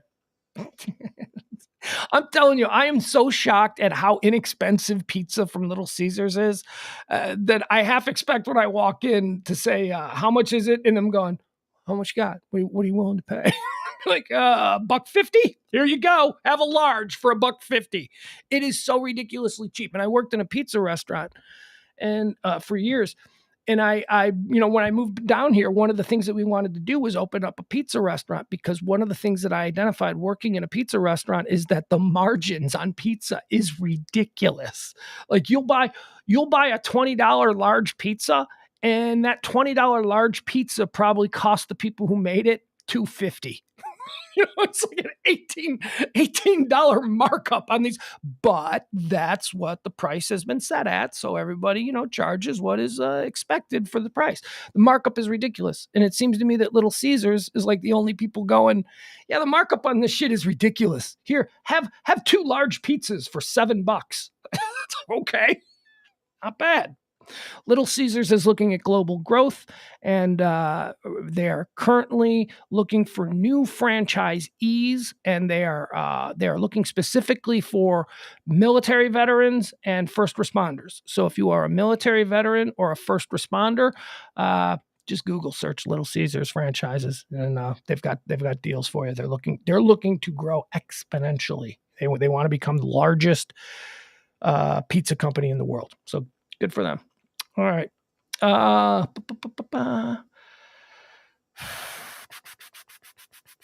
we don't need that. Trevor Bauer is trending. Trevor Bauer, Los Angeles Dodgers pitcher.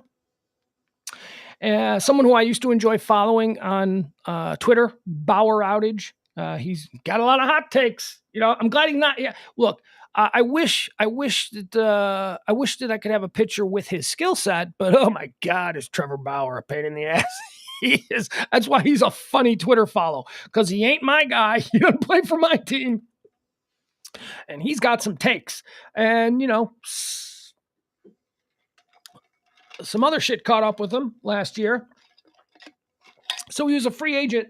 Bauer was with the Reds most of his career.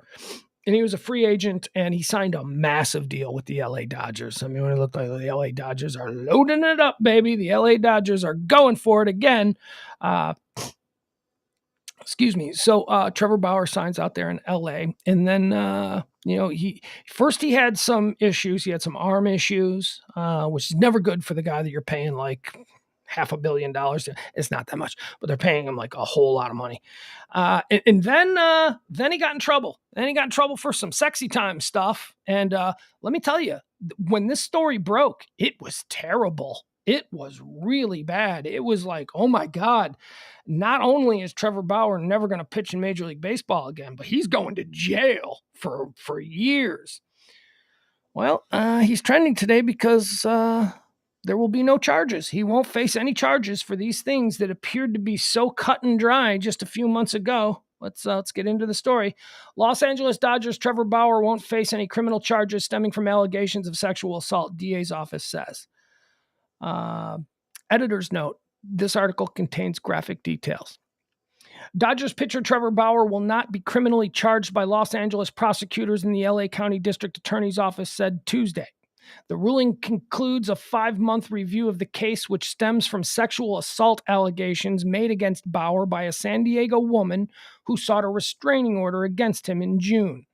The DA's office considered and rejected charges of assault by means likely to produce great bodily injury and sodomy of an unconscious person during the first sexual encounter between Bauer and the woman on April 22nd, and domestic violence during the second sexual encounter on May the 16th.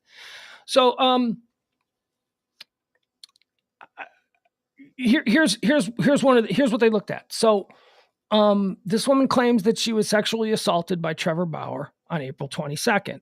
And then she went and had sex with him again on May 16th, where she says she was again sexually assaulted.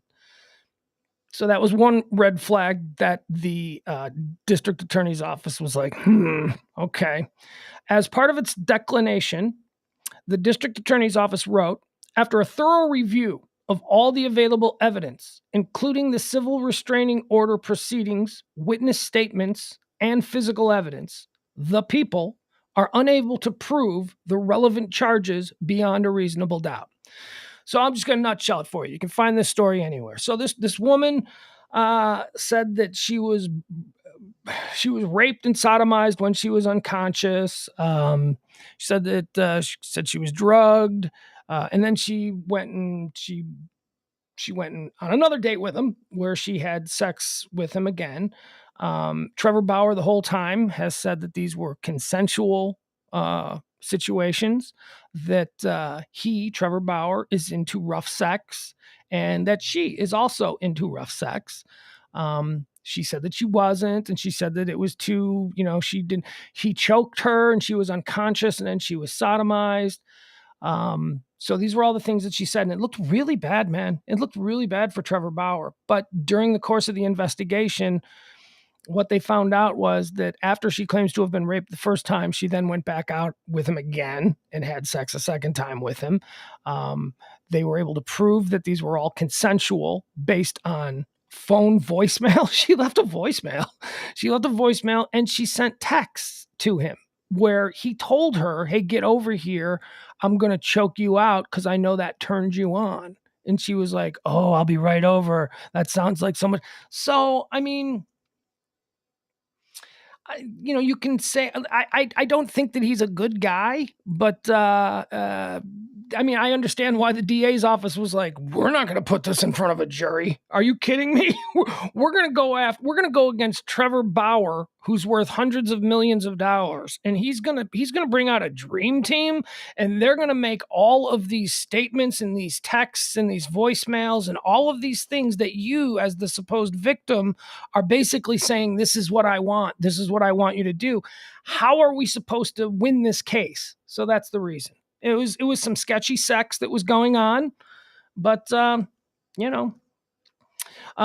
who decided not to testify during the civil trial in late August because of pending criminal investigation by the Pasadena Police Department, acknowledged that he engaged in rough sex with the woman, but stated that it was consensual. And at one point, saying in the video, she chose to stay the night both times and left the following day without any incident or concern. And when she left, she certainly didn't look anything like the photos that were later attached to her family court filing.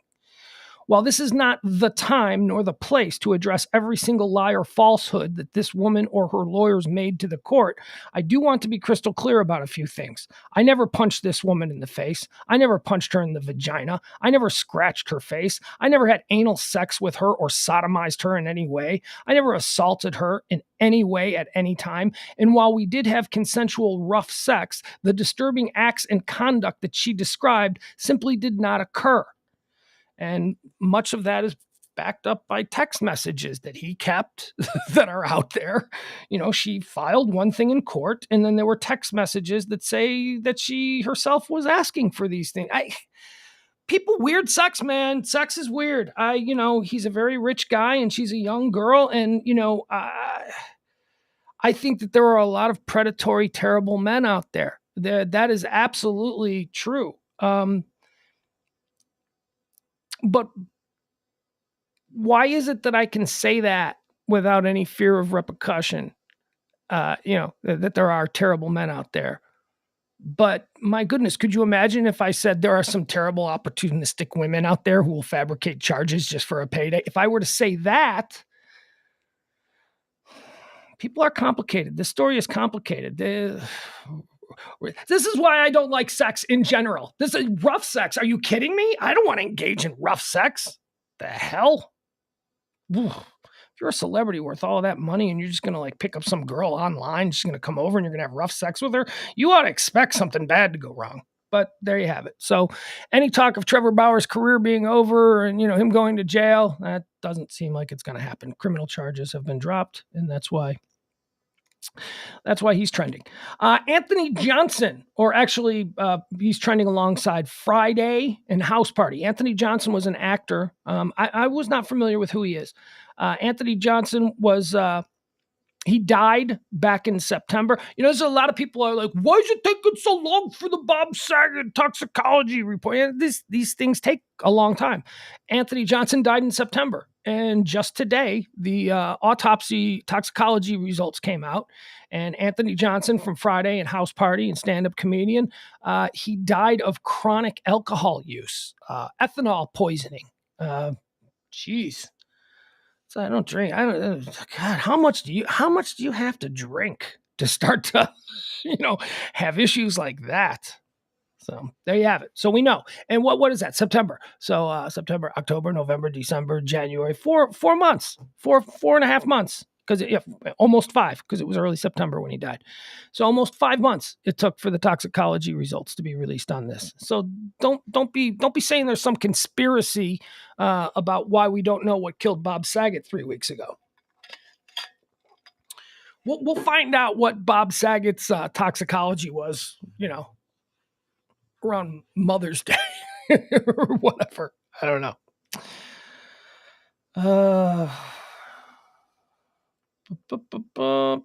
Okay, so here's one.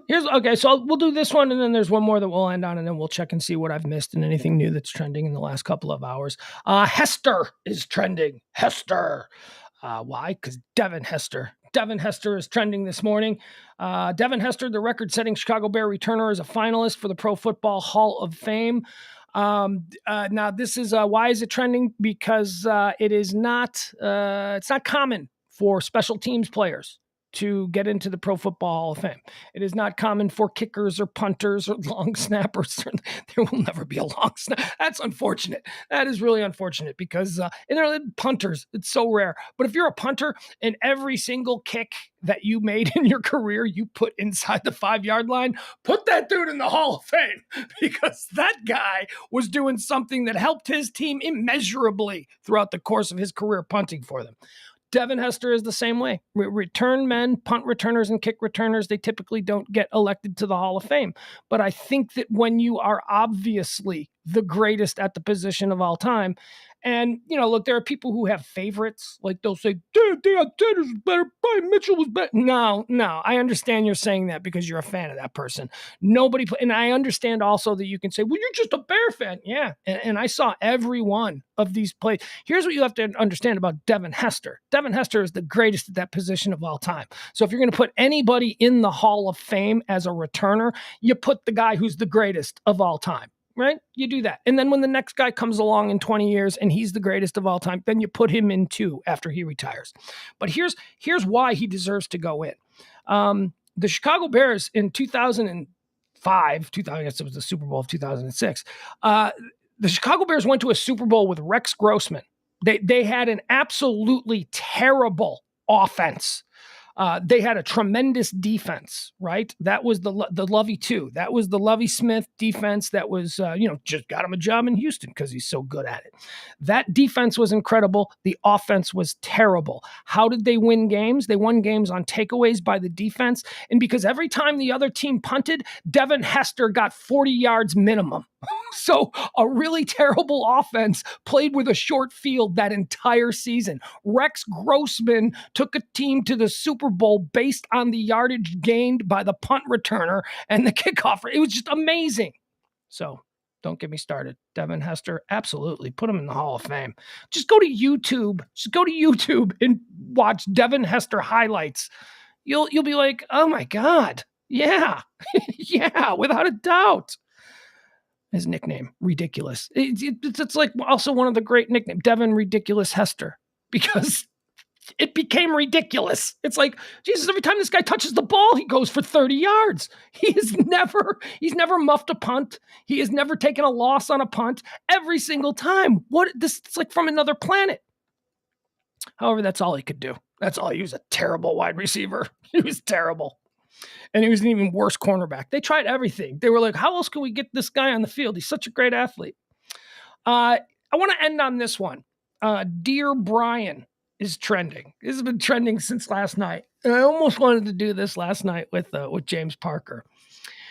So why is Dear Brian trending? Well, okay, so there's this guy by the name of Brian Sauve, S-A-U-V-E, Sauve, whatever. He's a pastor. But he's a cool pastor because he's got a Mumford & Son beard, and he wears rock t-shirts with a sport coat. You know, he's a cool pastor. Dear Brian is trending because this dude put this. It's just based on a tweet that he put out. So I wanted to read this to you, and oh my God, did he get hammered? He's just Here's Brian's tweet, and this is why Dear Brian is trending.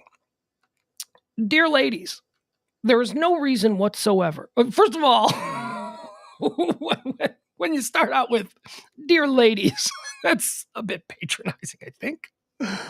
Dear ladies, there is no reason whatsoever for you to post pictures of yourself in low-cut shirts, bikinis, bra and underwear, or anything similar ever. Not to show your weight loss journey, not to show your newborn baby, not to document your birth story. Your brothers. That's how he signs it. Your brothers. So it's like this. Look, I roll my eyes when I see women who are obviously just posting thirst pictures where they're looking for people to like, oh, you look great. Because there's always going to be some sad man who's going to, oh my God, you are so beautiful. Oh my God. And I guess that's nice. You know, I just don't play into it. Like when it's that obvious, I'm like, yeah, okay, I'm just going to ignore that one. Even if it's like a friend of mine or something, I'm like, yeah, if I see you in real life, I'll tell you look great.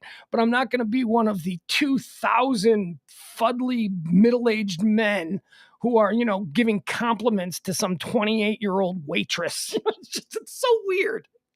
But Brian can't do this. You can't say this publicly. You can't. Come on, man. First of all, you're speaking for all men. And although I just admitted that I roll my eyes and I ignore it and I don't particularly like it and I don't think it's a necessarily flattering thing that women do, it doesn't tell me that you're awesome. It tells me that you're a little needy and that you're looking for a little bit of, you know, compliment or whatever, which is fine. You know, I mean, it's fine. I just roll my eyes at it. You know, when you see a girl, all right, this got my new bikini. And I'm like, okay, yeah. You know, you don't need to be sharing that publicly. And that's fine. That's me. But I would never start a tweet. Dear ladies, I'm Brian, the youth pastor, and I'm going to give you a little tip on how to be better. Oh, you shut up, Brian. You shut up. So, of course, Dear Brian is trending because all these ladies are. Like, here's an example. Dear Brian, dear ladies, dear Brian, we honestly don't give a rat's ass what you think because you're a chauvinistic, egotistical asshole with the IQ of a tick. We're allowed to wear what we want, post what we want, and be who we want. So you can take your pathetic opinion and shove it. So it's just like thousands of those angry women. Yeah, right. That's about it. That's pretty much all that I had prepared for us. But let's see if there's anything new that's trending here that we can jump back into. And oh, look at that. It's 2:02. Look at that. National Pizza Day is still number one. Adidas is trending. Adidas shares a bare-chested advertisement for the new range of sports bras. All right. I don't care. James Harden is trending. Speculation about potential trades for net star James Harden. Betty Davis is trending. There is a Rolling Stone piece that is attached to it. Betty Davis, trailblazing queen of funk, dead at 76. It's not the Betty Davis I was thinking of. I guess I'm not sure who this Betty Davis is. Dolly Parton is still trending. Good for her. Entertainment Weekly is still trending. Nintendo Direct, a broadcast focused on upcoming Switch games. That's something that's trending. Gucci is trending because didn't we talk about that? I think I mentioned it. Rapper Jim Jones details his experience being ignored in a Gucci store. Yeah. Beyonce is trending because she's putting out some clothes called Ivy Heart, named after her kid, boy, girl. I don't know. When every kid had a biblical name like Joe or Mary, yeah, I was able to tell. I don't know. Is Blue Ivy the child of Beyonce and Jay-Z? Is that a boy or a girl? I don't know. Maybe we should just let her decide. Okay. I just think it's a bit of an androgynous name. I'm just not. Boring superpower. That's trending. That'll be fun. I'll look at that later. That's not something for rare. That's going to be just a thread where people are talking about what would be the most boring superpower. I'll offer this one. I have a number of superpowers, and they are quite boring. Like I can always get a parking spot close to the entrance at a mall during Christmas time. And I can always find a bar stool at a bar in the middle of a game.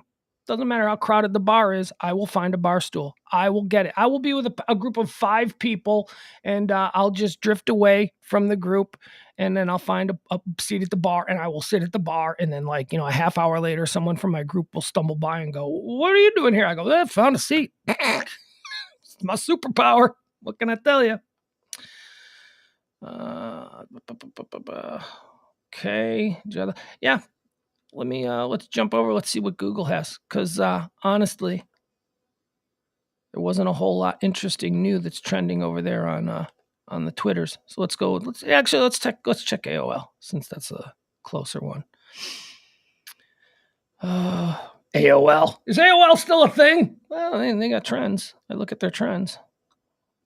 All right, forget it. I can't find it. So let's just go with Google. The Google trends. This is what people are Googling. Here we go. Tottenham Hotspur. We don't need to talk about that. That's Premier League stuff. SpaceX, UN postpones space diplomacy talks after Russia asks for more time. What does that have to do with SpaceX? I don't know. Nelly's sex tape was never meant to be published. There's a Nelly sex tape? Okay, I'm interested.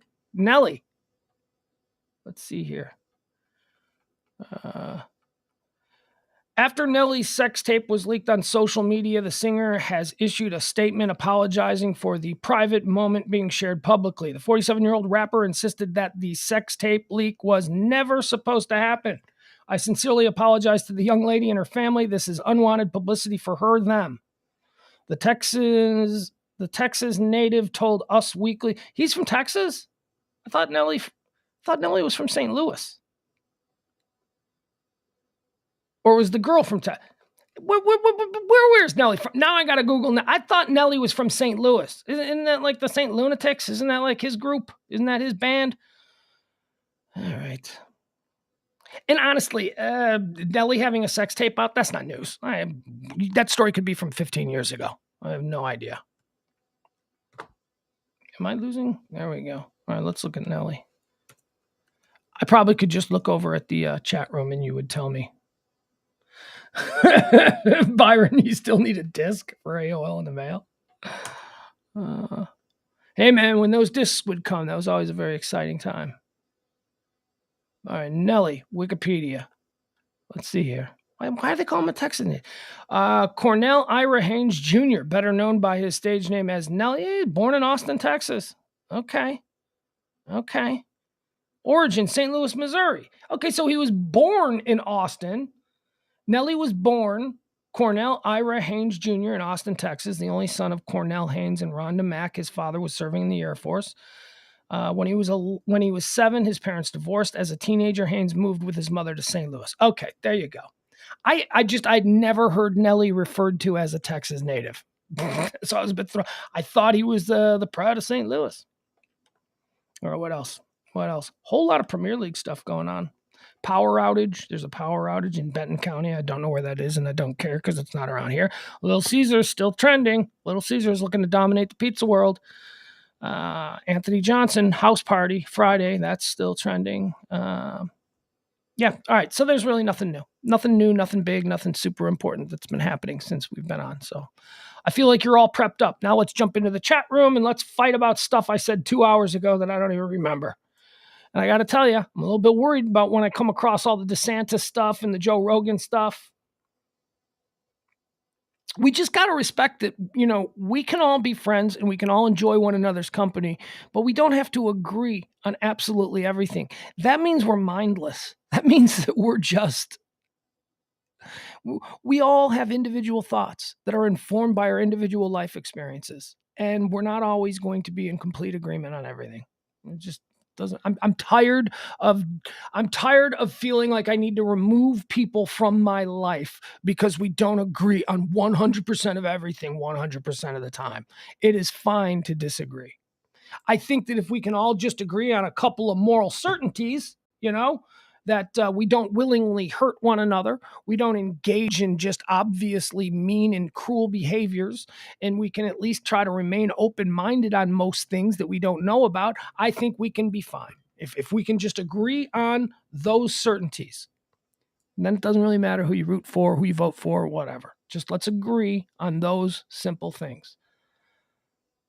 Leslie McDaniel, she said, yeah, they did it. I said I wasn't going to say last names because that makes me uncomfortable. But Leslie says Coda is supposed to be a really great film. It's about deaf folks. It's on Apple TV. Yeah, Coda is got nominated for a bunch of stuff. I have never heard of that. I don't know what Coda is. And I'm like, welcome.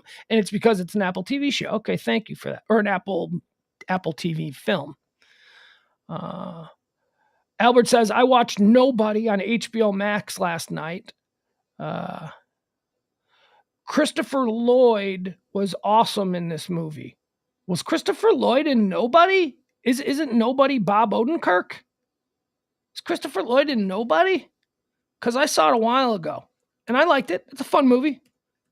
I like that. I like that Bob Odenkirk is,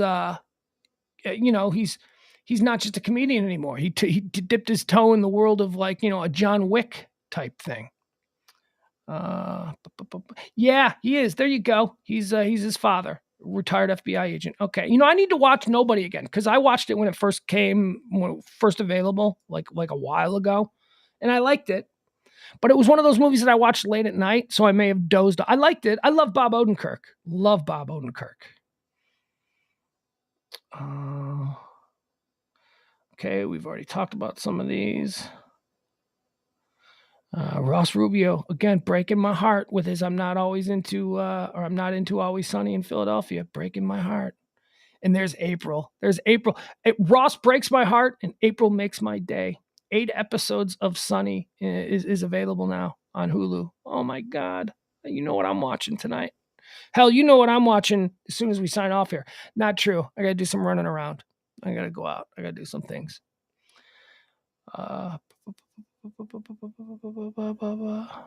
Leslie says she cut the cord in the summer of 2019 and she won't go back. It's so much cheaper. It really is. I mean, there are people still paying like $200 plus for their cable when they can have all of that for $50, $60.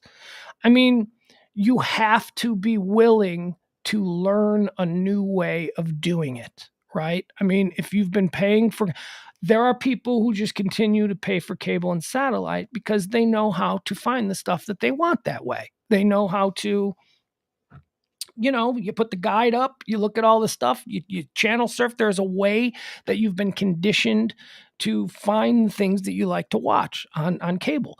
Cutting the cord is different. It is much different. It is all, for me, it's all apps. It's, I don't even have a TV This is what people like. You don't have a TV? I used to be the king of the TVs. I used to have the best TVs. That was like my one indulgence, was that I made sure that I had the latest and the best and the biggest TVs because I'm a great TV watcher. But now I got laptops. Now I got phones. Now I watch everything. My son and I watch movies together. We lay in bed with the laptop on a pillow between us and we watch, and it's fine. It's, it's not fine. It's the new way we do it. It's the normal way that we do it now. Sometimes, we do these movie nights, or when there's a big sporting event, we'll go over to the big house with E and then his people over there. And he's got a TV that's the size of our garage door. So we'll watch, movie nights or whatever over there. But most of the time, and not most of the time, 100% of the time that I'm watching TV, I am watching it on a laptop, or whether a pad or, whatever. Let's see here. But it is different. It is very different. Like the things. So it's National Cut the Cord Day. So this is why we're talking about this. Like I need live sports, and I need news. I need live news. So thankfully there is someone in my life that I know who still pays for cable. And because of that, I'm able to use the app for like the news services, CNN and Fox News and MSNBC. So I'm able to use that. I'm not sure how I would do that.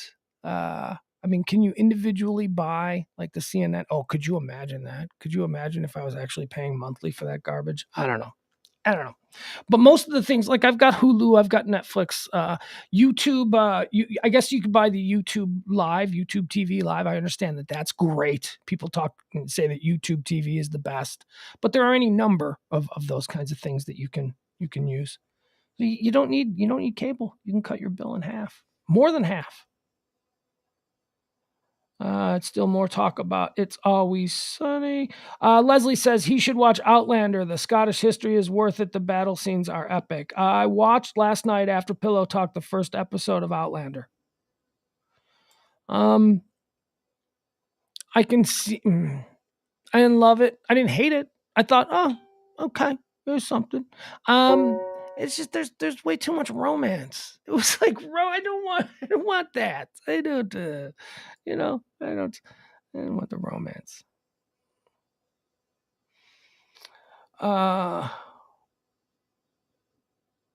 Albert says, I work in currency. It won't be long before my job becomes obsolete. Yeah, you're probably right. Yeah. Jeff Glenn agrees. I said that we should have Wi-Fi free to the public from coast to coast. That should be one of the things that America would pride itself on, our advances in technology and our understanding that the way this world, this country, this nation moves and keeps up with the rest of the world is through connectivity, through being able to connect. This whole idea that, there are places in this country, in major American cities, where you can't get a Wi-Fi connection. That's terrible. And then Jeff goes a little bit further. It says Medicare for all, which I also agree with, but you're not going to get people to agree with that one. For some reason, people don't want to be taken care of. People don't want to have what the rest of the world has. People want to somehow dig in and fight for insurance companies, which it just shows how confused people are. You hate your insurance company. Every time you have an issue and you need to call upon your insurance company, you despise them. Yet on the issue that will shove it up their ass, you're like totally in their camp. You're like, yeah, we should all have to pay for our medical insurance. Every other civilized, industrial forward country in the world makes it a priority to take care of their citizens and make sure that their health is a priority, but not here. Again, love America. I'm a patriot, but being a patriot means that you're able to talk about what the faults are.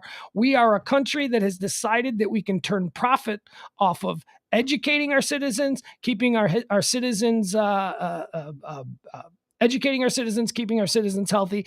And then should we decide we can make money off sending our citizens to prison? Those are three areas that should not be profit centers. They just shouldn't be. But, there's a way to make rich money, and then you tune in. Don't go there. Don't go there. I'm not going to go there. Like, then you tune into Hannity, a guy making 50 million shilling for all these big corporations, and you think, yeah, I'm with him. You went there. You said you weren't going to go there. I know I did. Facebook has blocked my ability to comment. I guess they disapprove of my last comment. Looks like it's time to create yet another alternate profile. Yeah, Jeff has a lot of trouble with Facebook. You're a rabble rouser. Maybe tone it down a bit. Maybe try and be a bit more conversational. What are you running for office? What are you trying to rally up the troops? Leslie says DeSantis' base doesn't know squat about civics. Yeah, no. And I'm sorry to say, you're not just talking about DeSantis' base. You're talking about all the political bases in this country. Nobody in this country knows squat about civics. I know teachers and have kids in public schools. They do not teach sexuality or gender identity in elementary. That's what April says. Okay. I told you a story from my own personal life. My son, who was on the debate team, they debated gender. So, your life experience told you that, and my life experience is just the opposite. So, it is, as they say, it is what it is. Yeah, sure, it was. April says that was a special debate task. Of course, but still inappropriate, still highly inappropriate, I believe. But what I believe shouldn't be law. See, that's the thing we don't understand. Just because you think something should be this way doesn't mean that everybody else has to agree with you.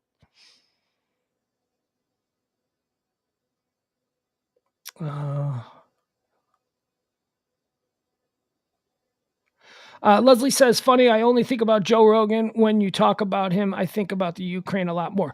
Yeah, but you're not Joe Rogan's base by any stretch of the imagination. I mean, you're not into like weightlifting, punching people in the face, and I mean, that's his base is meatheads. You're not a meathead, Leslie. I promise you that. You are not a meathead. You're a more informed and more gentle, and although not gentle, you're an in-your-face type. You're a tough girl.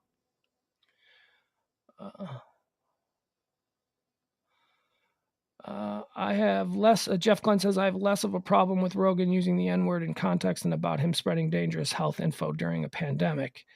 But again, and I agree with you. I agree that, but it's not just on him. He's Joe Rogan. This is where I say the problem is with his audience who thinks he's some kind of a specialist. He admits he's not. I mean, like you said on stage, you want my advice? Don't ever take my advice. Like he said himself, I'm a guy that, used to make people eat horse dicks on TV. What, you're taking medical advice from me? Thankfully, he said that. It's his audience. He says crazy, silly things because he's trying to have interesting and outrageous conversations. And his audience hears these things and doesn't recognize that those are just things he's saying in order to have an outrageous conversation. They hear him and they go, okay, that's not outrageous because he said it and I believe. I mean, we've seen this with DJs. People used to think that Howard Stern knew everything about everything. Jesus. I mean, my God. But Pugs, you of all people know that when millions of people listen to and believe the things you say into your microphone, that puts some responsibility on you. No, I disagree. I absolutely disagree. First of all, I don't think that anything that I have ever said has been said with the intent to move a needle in one direction or the other. I give hot takes based on things that I believe, and I fully acknowledge that I am wrong about a lot of stuff. I'm no expert. I'm just a regular person who feels like he's fairly well informed, and I like to have interesting conversations. and I have an ability where I can just spew and spew and spew and talk for 2 hours, as we've recently discovered. I do not think that where the things I say go is in any way my responsibility. You people should listen to what I say and go, he's way out of line there. And you often do, and I appreciate that. Or you should go, I agree with him. I'm not giving anybody marching orders. I don't feel that I have any responsibility. Now, if I was presenting my views in a different way, someone like Alex Jones comes to mind. Alex Jones presents his crazy opinions in a far different way than people like me. And look, I'm not comparing myself to Joe Rogan, but we are both basically just conversationalists and hot take artists. I've never said I'm an expert on this. You know what I'll tell you I'm an expert on? Television. Television, movies, entertainment. I feel like I am at expert level on that stuff. And when I say certain things, then yeah, you should believe me on that. But all these other things, these trending topics that we talk about every day, I'm just a regular guy. This is what's happening, and this is what I think about what's happening. I'm not, again, giving you marching orders. I'm not telling you that you need to agree with me. I love some of the things I say. Ooh, here, we're going to pull the curtain back a little. Some of the things that I've said over the years, certainly at 105.3, were said specifically to get the phones to light up. Were said specifically to get a reaction out of you. There is nothing.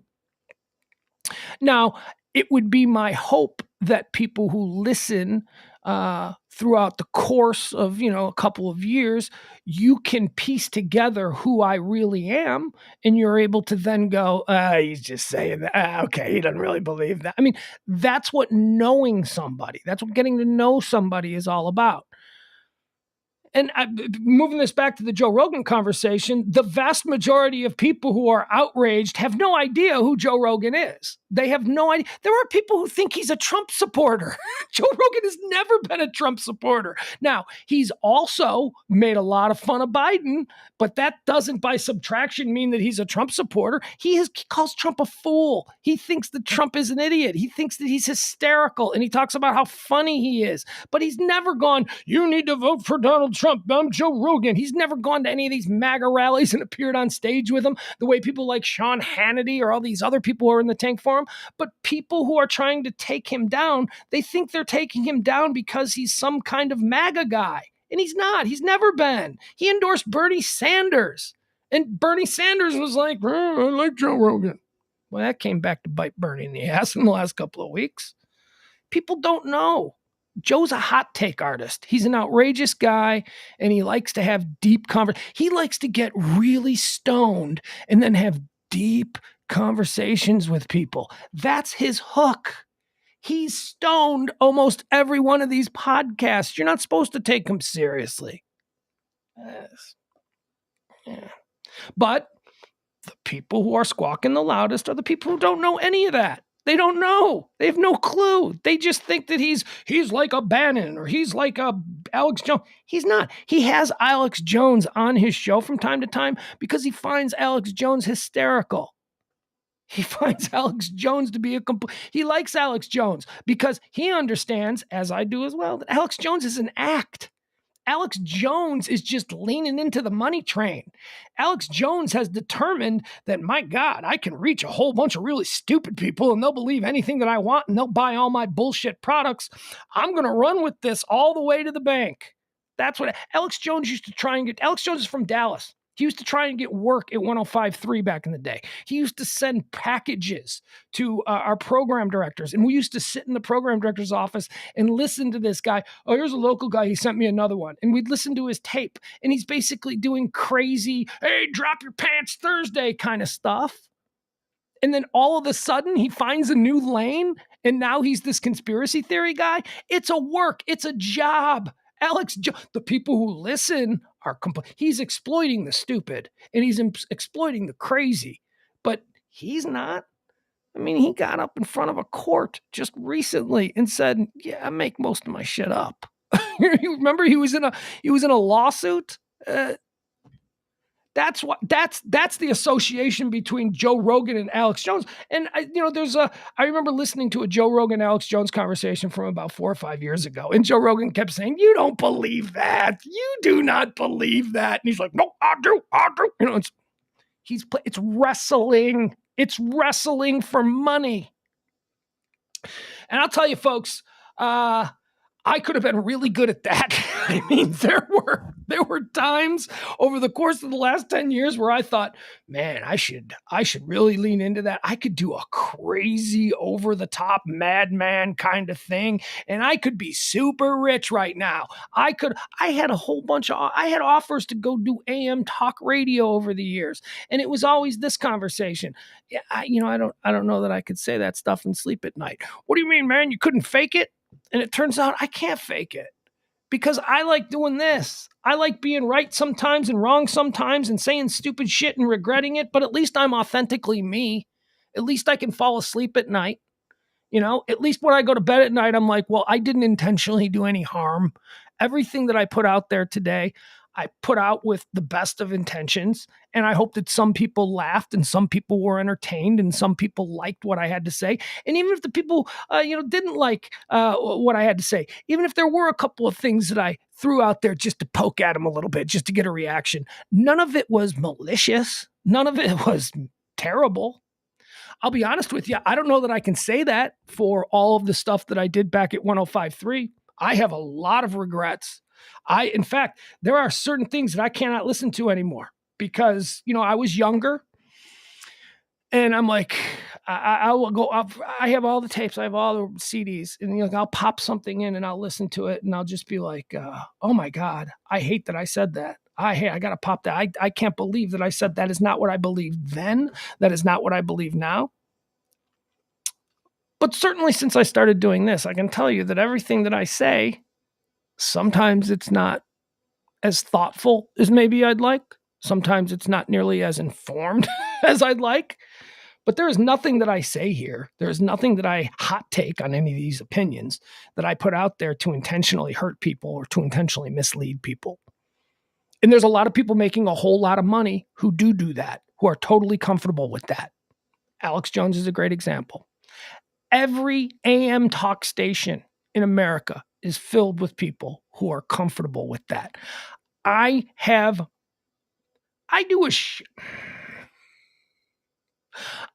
friends who work in that kind of AM talk radio who, they're very popular and they're very successful. And, they sometimes maybe even they'll show up on Hannity or on Tucker or whatever, and they'll be saying terrible things.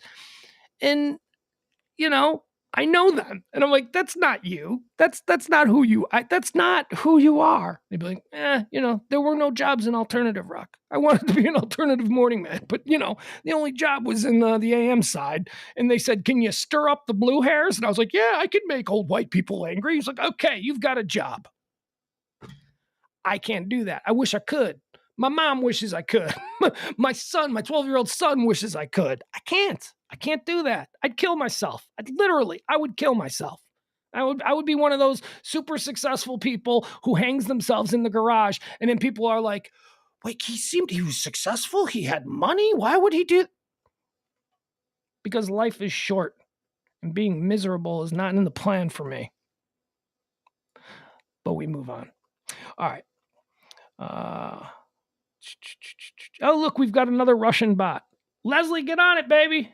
Leslie polices the Russian bots for us here.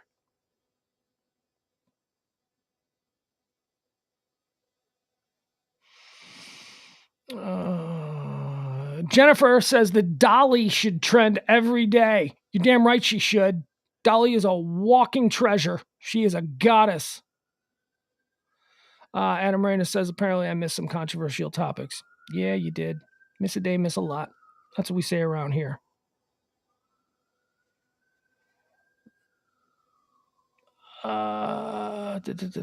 Oh, Clovis, good question. Yeah, about the soccer player who punted his cat. Did the cat survive? Yeah, apparently the cat survived. But when the video went out, the authorities came and took the cat. So instead of the cat now living in a big giant mansion where it got kicked, Now it's in a box somewhere in a cold basement of some animal, some city animal pen. So, I don't know.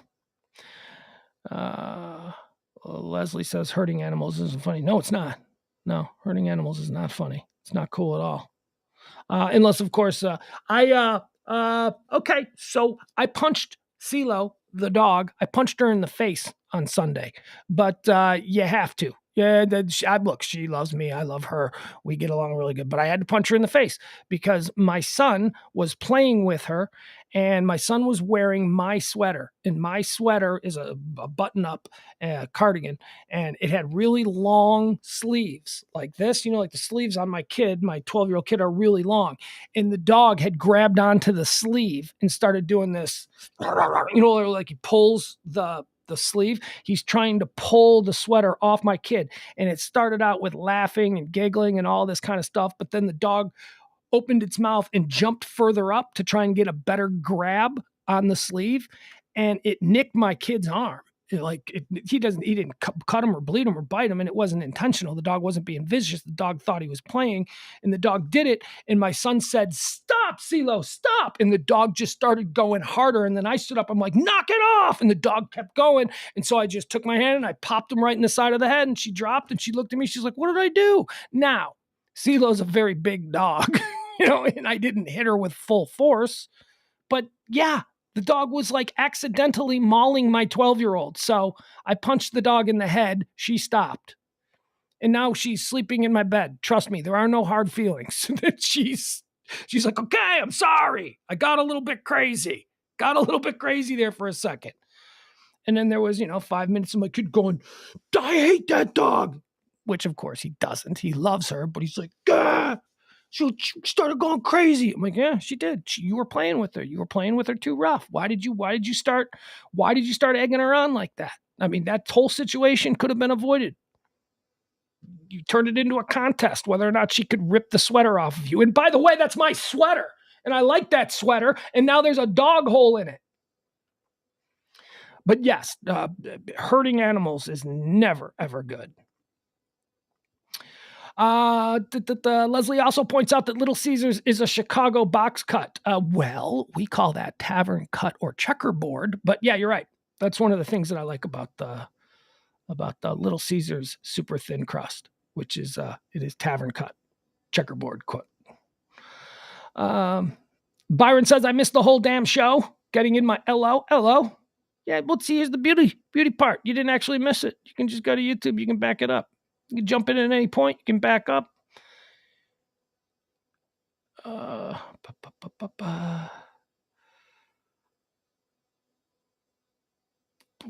Some hot takes about the Trevor Bauer situation that I don't really want to get into.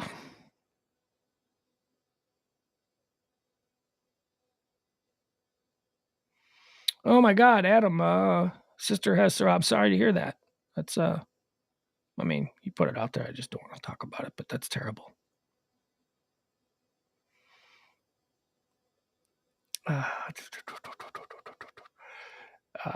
Yeah, Adam Rainer with another stupid. Here I am offering my condolences on a difficult family situation, and then Adam Rainer follows it up with some stupid football. You want stupid football takes? Adam Rainer is your guy. Rex Grossman is better than Mitch Trubisky. Don't be ridiculous. Oh my God, hold on, wait a second. You just triggered me, and I went off without thinking. Actually, no, I apologize, Adam. I actually agree with you now. I do. I agree with you because there's no way to make that comparison because we haven't seen enough of Mitch.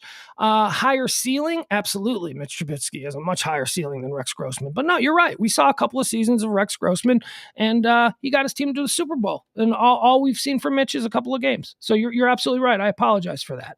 But let's circle back and have this conversation in a couple of years.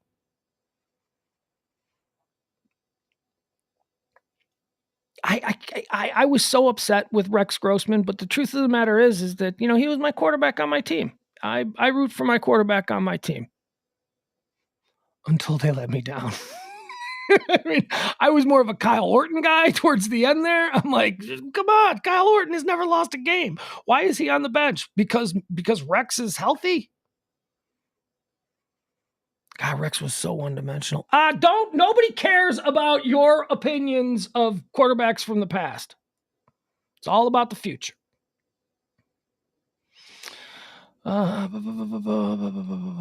Hey, Hayla Karab says sister 19 LOL.ONINE. I don't speak bot, Hayla Karab.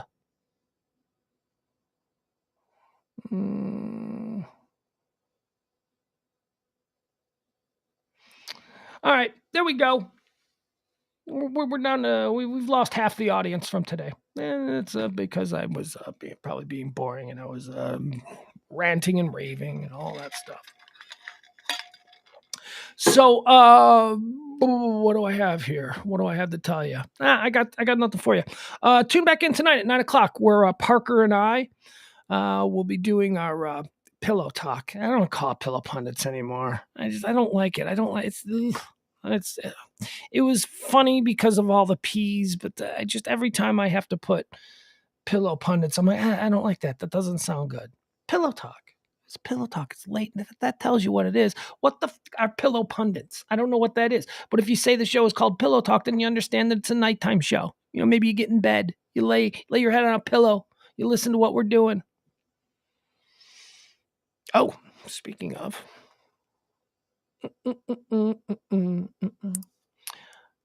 Oh boy, hold on, Mr. Popular. I got a whole bunch of oh, look at that. Jesus. Who of my friends is like just giving my phone number to all of these spammers?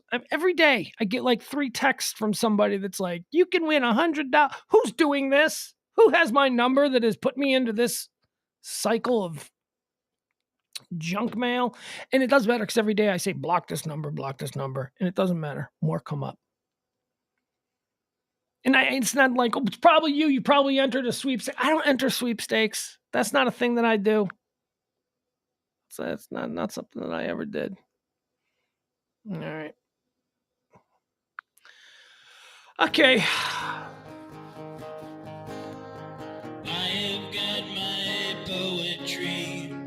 I have got my songs. To see me through the lonely nights. Help me to be strong. This is troubling. Something that's just popped up on the trends. Good old number 93 of your newly minted Washington Commanders, Jonathan Allen. Jonathan Allen, who you would certainly not expect him to be a white supremacist. He's a black guy. Jonathan Allen is trending. He just popped up in the trends.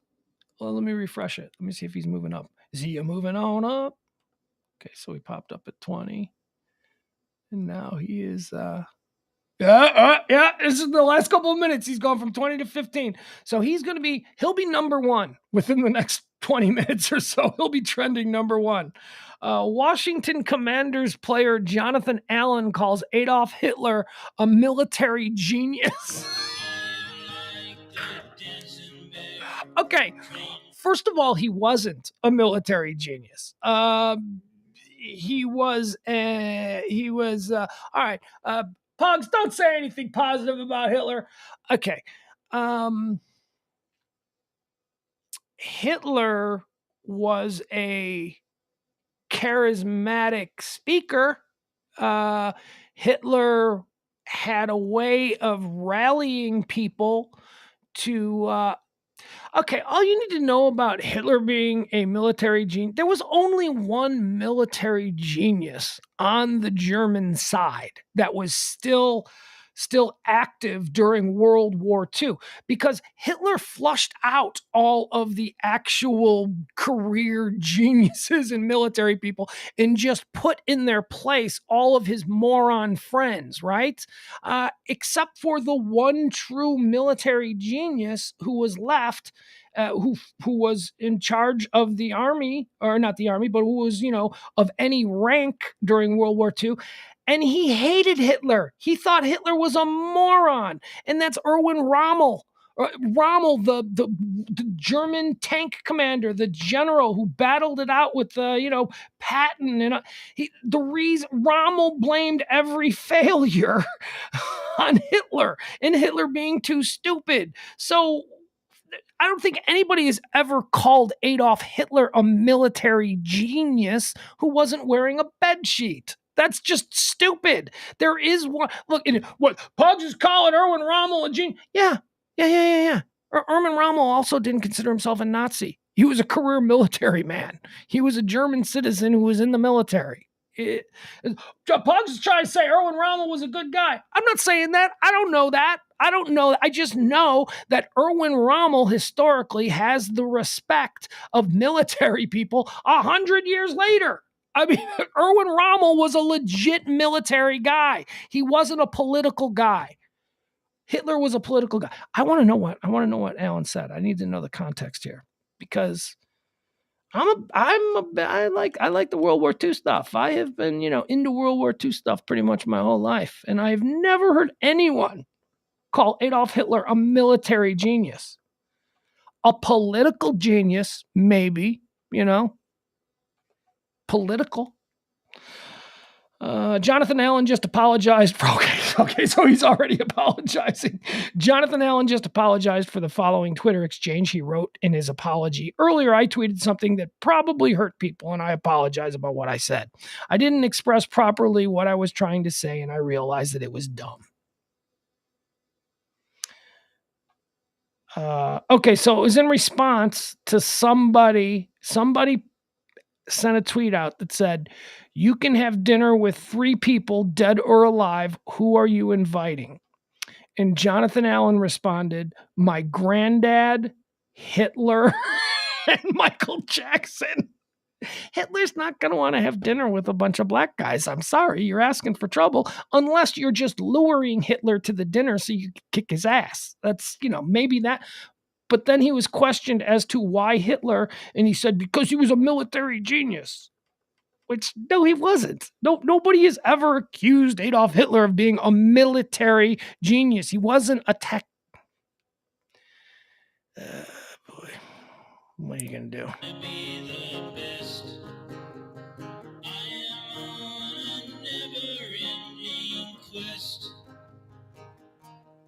Okay, context is important. So here's what he said. When asked why he'd want to have dinner with Hitler, Allen responded, "He's a military genius." No, he wasn't. "And I love military tactics. But honestly, I would want to pick his brain as to why he did what he did. I'm also assuming that the people I've chosen have to answer all my questions honestly." He politically, it was terrible. He left his... He had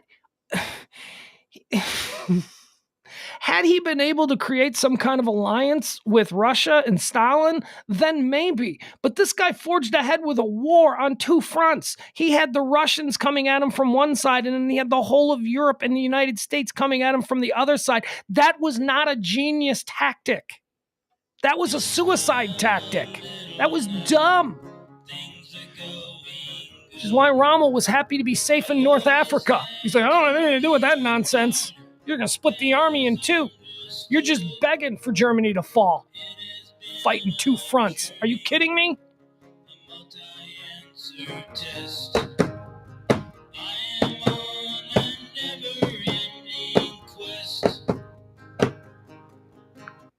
There's a huge misconception that he was a good military leader. I don't believe there is, Adam. I really don't. I don't know where you're hearing. This must be recent, because this is absolutely nothing that has been historically written or spoken about Hitler. As a matter of fact, he's been considered a bit of a military clown who is responsible for his decisions, his impatience, and his lack of strategy and understanding of how these things play out are the main reason that most of the major losses that the Germans suffered came to be. The Germans, I don't want to get into a whole D-Day explanation, but yeah, you're right. He screwed up on D-Day. He screwed up when he went into the Slavic regions, knowing that he had Russians on one side and then the rest of Europe on the other side. He split his army in half while still trying to wage war in North Africa. It was like he didn't have enough to do everything that he tried to do, but he believed in the superiority of the German people and the Aryan race, and he thought that God was on his side because he was fucking crazy. Tomorrow is another day. The best is yet to come. I have found a different way, so baffling to some.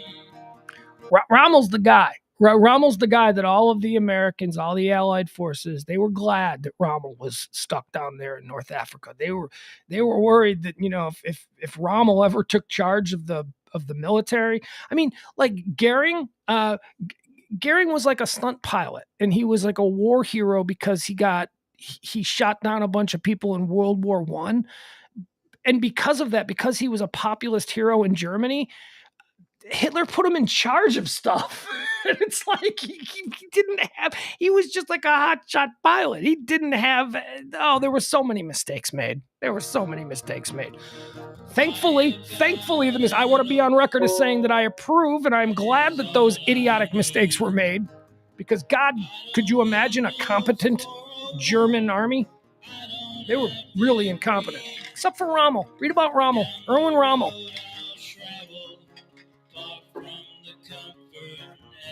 All right, everybody, I got to go. I love you all. We'll see you tonight at 9 o'clock. Be well. Tomorrow is another day.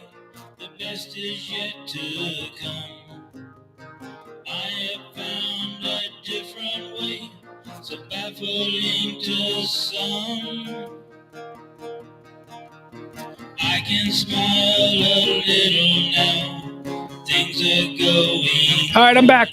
Because now I'm reading the rest of this story. It goes on to say, Jonathan Allen on Adolf Hitler. He's a military genius. I love military tactics, but honestly, I would want to pick his brain as to why he did what he did. I'm also assuming that the people I've chosen to have answer all my questions are answering honestly. And then the article goes on to say, I hate to shatter Allen's perception of the deceased tyrant, but Hitler was most certainly not a military genius, not even close. In fact, pretty much the exact opposite is true. He was an all-time moron when it came to military decisions, and the examples are plentiful. In the Battle of Stalingrad, the Germans ended up getting surrounded and decimated by the Soviet forces. Instead of pulling back and attempting to seize different targets before it was too late, Hitler allowed his people to become entrenched and destroyed. He literally had his troops try to hold a position they couldn't possibly be victorious in all along the Eastern Front. In fact, what great tactical decisions did he make once the war was fully underway? ? The Germans didn't even have their tanks ready to roll at D-Day as Allied forces hammered the beaches and paratroopers dropped from behind enemy lines. There is no way anyone can look at the facts and come away with the conclusion that Hitler was a military genius. All right, thank you. That's what I was trying to say, but this person is obviously smarter than me. I always had to be on guard. That is understood. Goes on to say, now, did the Germans have some solid and innovative gear for the time? They sure did. No question about that. They had good tech, and they still got obliterated when it was all said and done. Down the road I'll travel, far from the comfort. All right, bye, everybody. I am on a never-ending quest. I am on a never-ending quest.